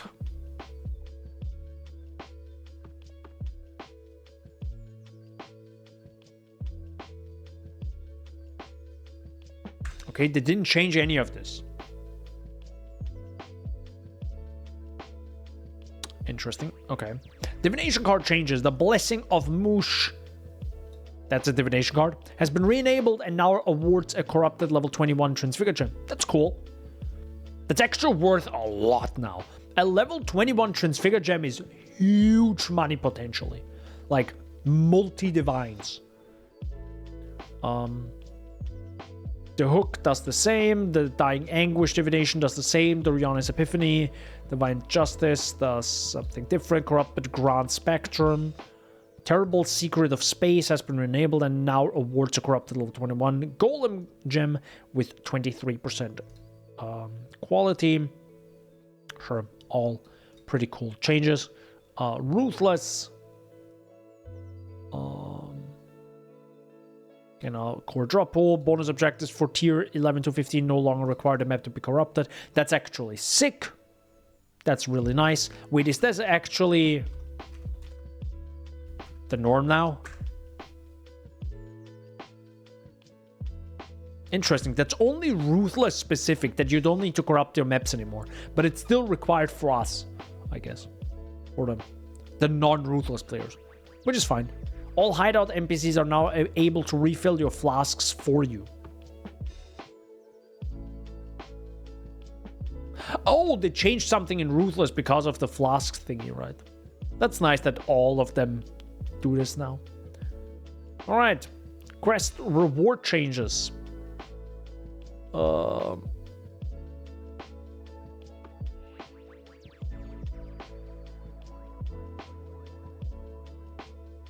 Automation is now purchasable from Clarissa by all classes for completing Lost in Love. So that's so you can automate stuff in Act 3 now. Okay. or start automating stuff if you have the sockets. Added a notification for when you unlock a new map device crafting option. Added the ability to control, shift, left click a stackable item to move all copies. Sick. Added the ability to hold control and left click or the controller input equivalent to reapply socket and quality currencies. Sweet. Then the other few changes and updated the scarab section of the fragment stash tab. Sweet. Oh, that's cool. Pressing Alt on a map item now displays the monster level for that map. That's cool. That wasn't a thing yet? I feel like that was. Maybe it wasn't. No, I think it wasn't. Because I was... At some point, I actually pressed Alt and wanted to have that info, but I couldn't get it until I opened the map. So, I think that's... Yeah, that's a good change. That's good. A bunch of bug fixes. And what the flying heck is happening right here? What the fuck? What is this? What is this on my screen? Well, where's the more? What the fuck is that? What are these top comments? What am I looking at right now? Nice. Alright, sweet. Insane. In short, wow is what I can say right now. It's actually insane the amount of changes in just 3 months. From Atlas skill tree is gonna feel completely different with so many scarab changes and new keystones. Farming your content will be different because of the scarab changes.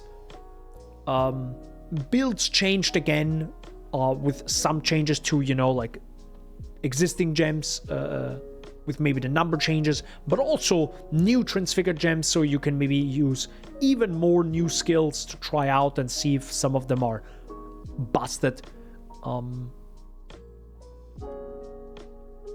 Crafting is gonna be more exciting in the upcoming league with Necropolis.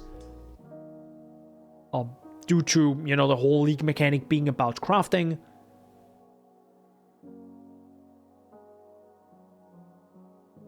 And we got tattoos back. So, even more free power. And a lot of other stuff like omens got kind of reintroduced. It's just so much. Then I probably forgot most of the changes already. It's like, good lord, that's a lot. God damn. That is like a lot.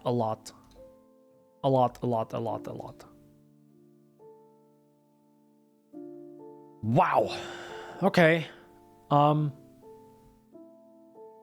see a few people. Yosis updated the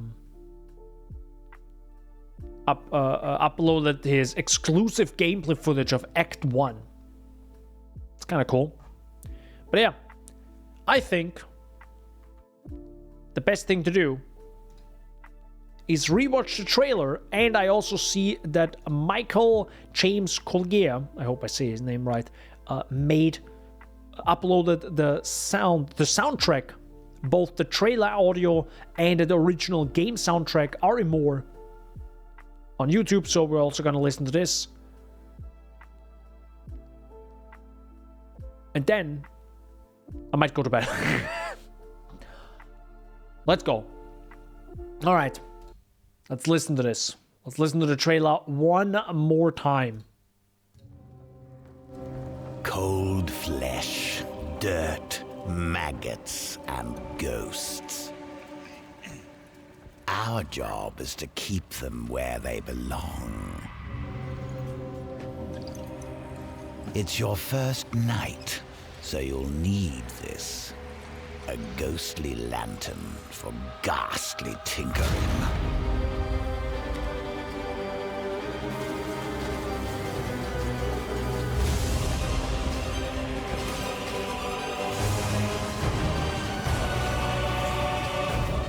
You'll learn to peer into the souls of the dead.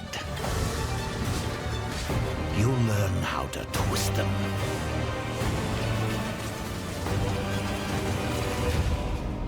Meet me in the Necropolis. You can pilfer shiny things from a corpse, but you can pilfer glorious things from a soul. I need a gravedigger.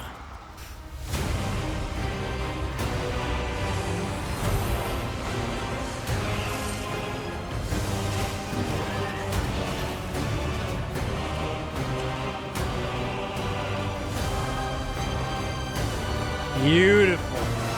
This looks so much better than in the live stream because of the bitrate. Beautiful.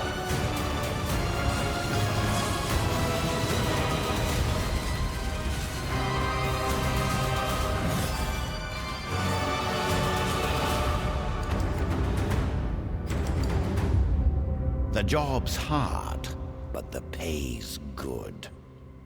What do you say? All right. Nice, nice. And now I actually really want to listen to the trailer itself. Or the sound. Okay. I already hear some Sanctum vibes. Which makes sense. It's Sanctum.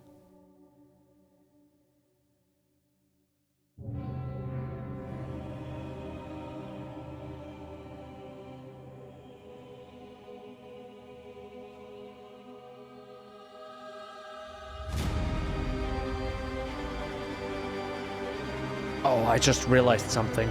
Could it be connected to Sanctum? Could it be like an old Templar? Ooh. And to be honest, the thing he's holding reminds me a little bit of the Star of the Kulgurans. Ooh, well, I already like the lore. Ooh, it will be interesting.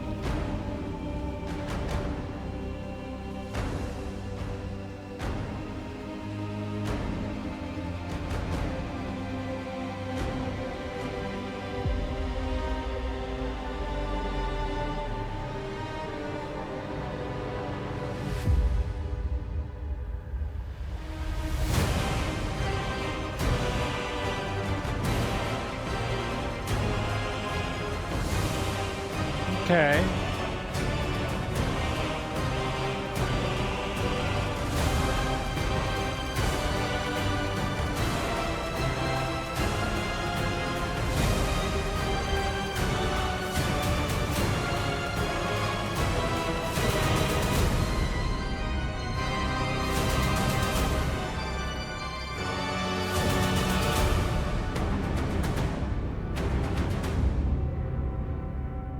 Okay.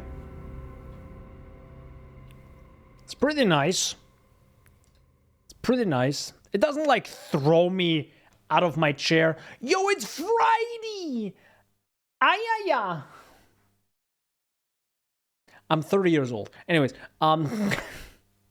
no, it's a good soundtrack. It's decent, you know? It doesn't throw me away because if you look at like, if you listen to Sanctum, okay, Sanctum is like a bad example because it's so fucking good. I'm sorry, Sanctum is just, yes. Let's listen to the trail audio of Sanctum, okay? Yeah. It's swelling up.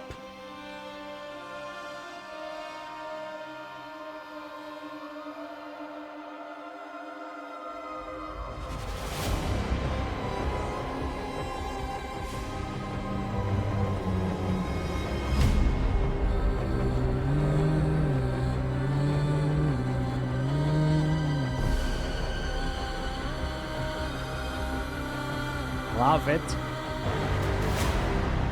I love that. So fucking good.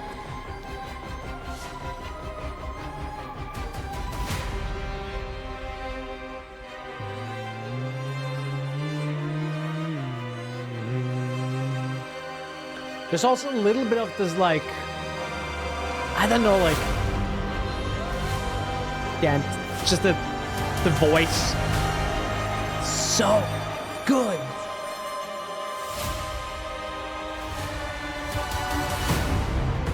And now it's like building up more. It's so good.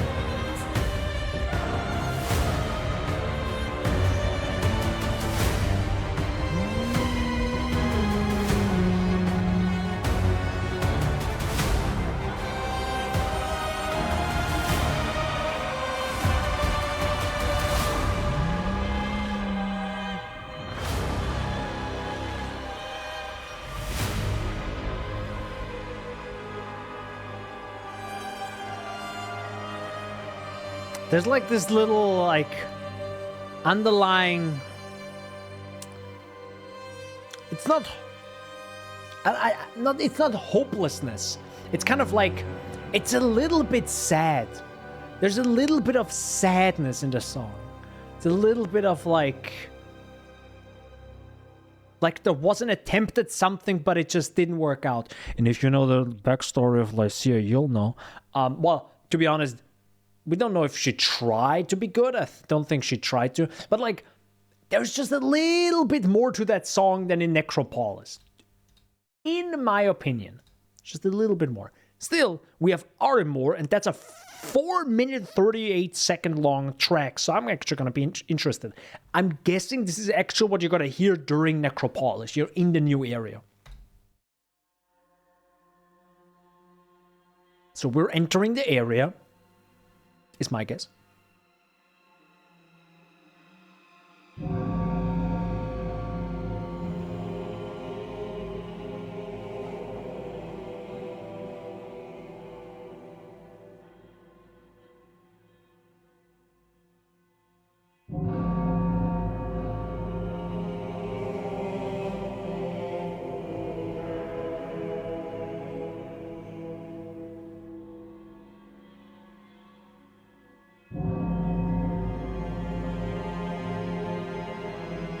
It obviously has to be slower.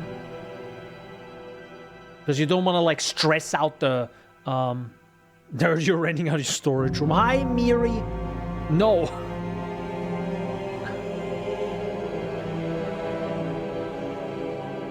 Okay. It's difficult to listen to the song out of context right now. I mean, I don't know what it's in context because the leak hasn't released yet, but... How much? 600. You know, the average price for a Californian apartment that is like 20 square meters, am I right? That's probably 2,000 in California.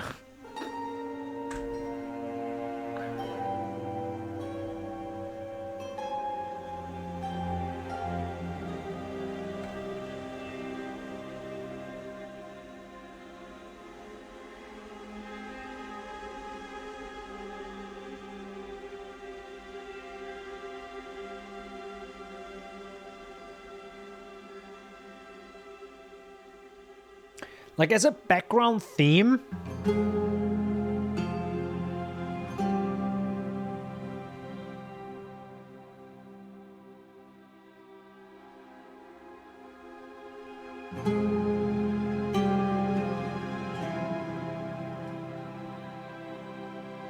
Oh, I see actually right now what Byro is talking about.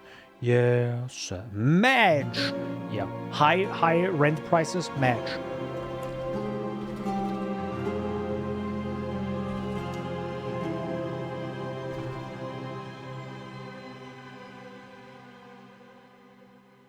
Definitely don't.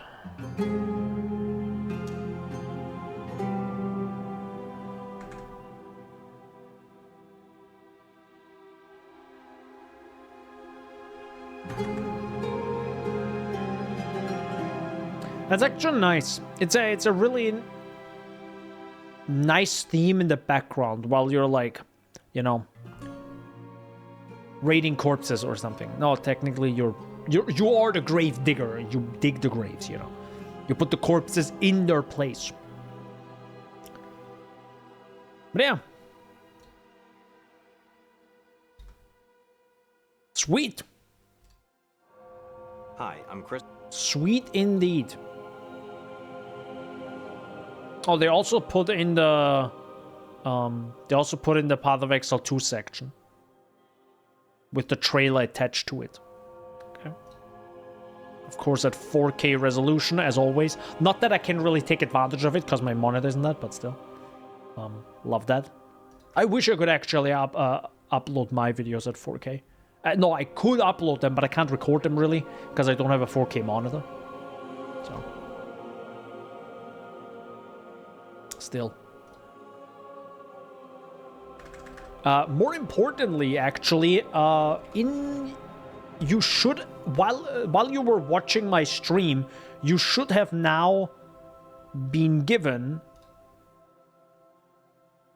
a new item, which was the Suffering back attachment, by the way. If you can't see this, there you go. I'm gonna zoom in a little bit more for you. The Suffering back attachment. So if you watched for, I think, 40 minutes, either my stream or someone else's stream, you should be able to get your things in your inventory. Well, let me link it. You should be able to get it through here. You should have had your Path of Exile linked to your Twitch, though, before that. But still, that's how you get it, or could have gotten it, or would have gotten it. But you hopefully did. But yeah, Necropolis. Job's hard.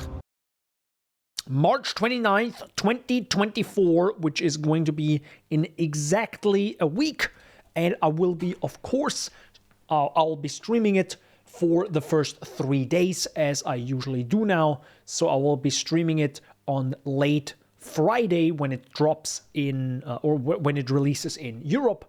I will be streaming it whenever I wake up. I will be streaming it on Saturday, however long I can or want to. And then I will be streaming it again on Sunday, the day after. And then I'll be, thankfully Monday, I don't have to go to work. So, thank God, because I'm going to stream for 3 days straight and probably 8 to 10 hours. Rip me. Saturday, it's going to be a little bit weird when it comes to times. I don't know the times, because depending on if I go bouldering with other people, then I come home, then I stream, so maybe it's going to be 3 p.m. instead of like... So yeah, roughly gets about 3 p.m. every day, unless it's... You know what? Just follow the stream, activate notifications, or just check Discord. If you go on Discord, you can also just get the... sorry, the Vine Boom sound effect doesn't work. I think I actually... Hydrate, thank you. I actually turned off all the sound effects just to make sure, because you know how Hyperwork is? He's just gonna spam sound effects all day and just annoy the stream recording. Yeah. Hi, Beam. So yeah, go on the Discord. You can get yourself the pingers role, and you will automatically get pinged when I get online, and you can just, you know, unping yourself, you know, just remove the role or whatever, if you wanted to, and you should be good. Or, you know, block all notifications if you wanted to. But if you don't want to miss the stream next week, feel free to do so, because I will be streaming Necropolis, the next big Path of Exile League, or the Path of Exile League, the upcoming one at 3.24 next week. But of course, I'm going to stream on Sunday again. I'm not quite sure what I'm going to stream, though. I planned on streaming Horizon Forbidden West. I kind of don't want to, though. I kind of don't want to. I really don't want to rush the game. I'm definitely going to play it a lot in the next few days, probably. But I also have to edit so many videos now. I have to edit one video, technically. Two. So I don't want to rush through it. I really want to experience it. And it was nice playing it for like around 2 hours before the stream. It's a beautiful game. It's absolutely gorgeous. And yeah, super, super interested and super excited to play more. It's a lot story heavier. There were many cutscenes and things, and yeah, it currently feels like 50% game, 50% look and listen. So there's that. But that's kind of, I guess, how AAA games go for or go nowadays. But yeah, with this, I'll leave and hope you enjoyed. Hope you enjoyed the stream. Hope you have a great start into the weekend tomorrow, because tomorrow is Friday, or right now it's Friday for me. Friday, not Friday. Friday!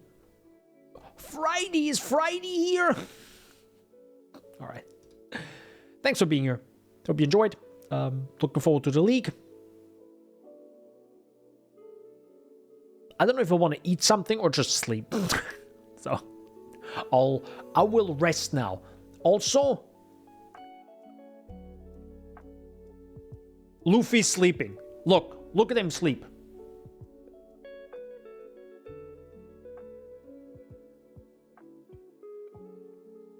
Look at him!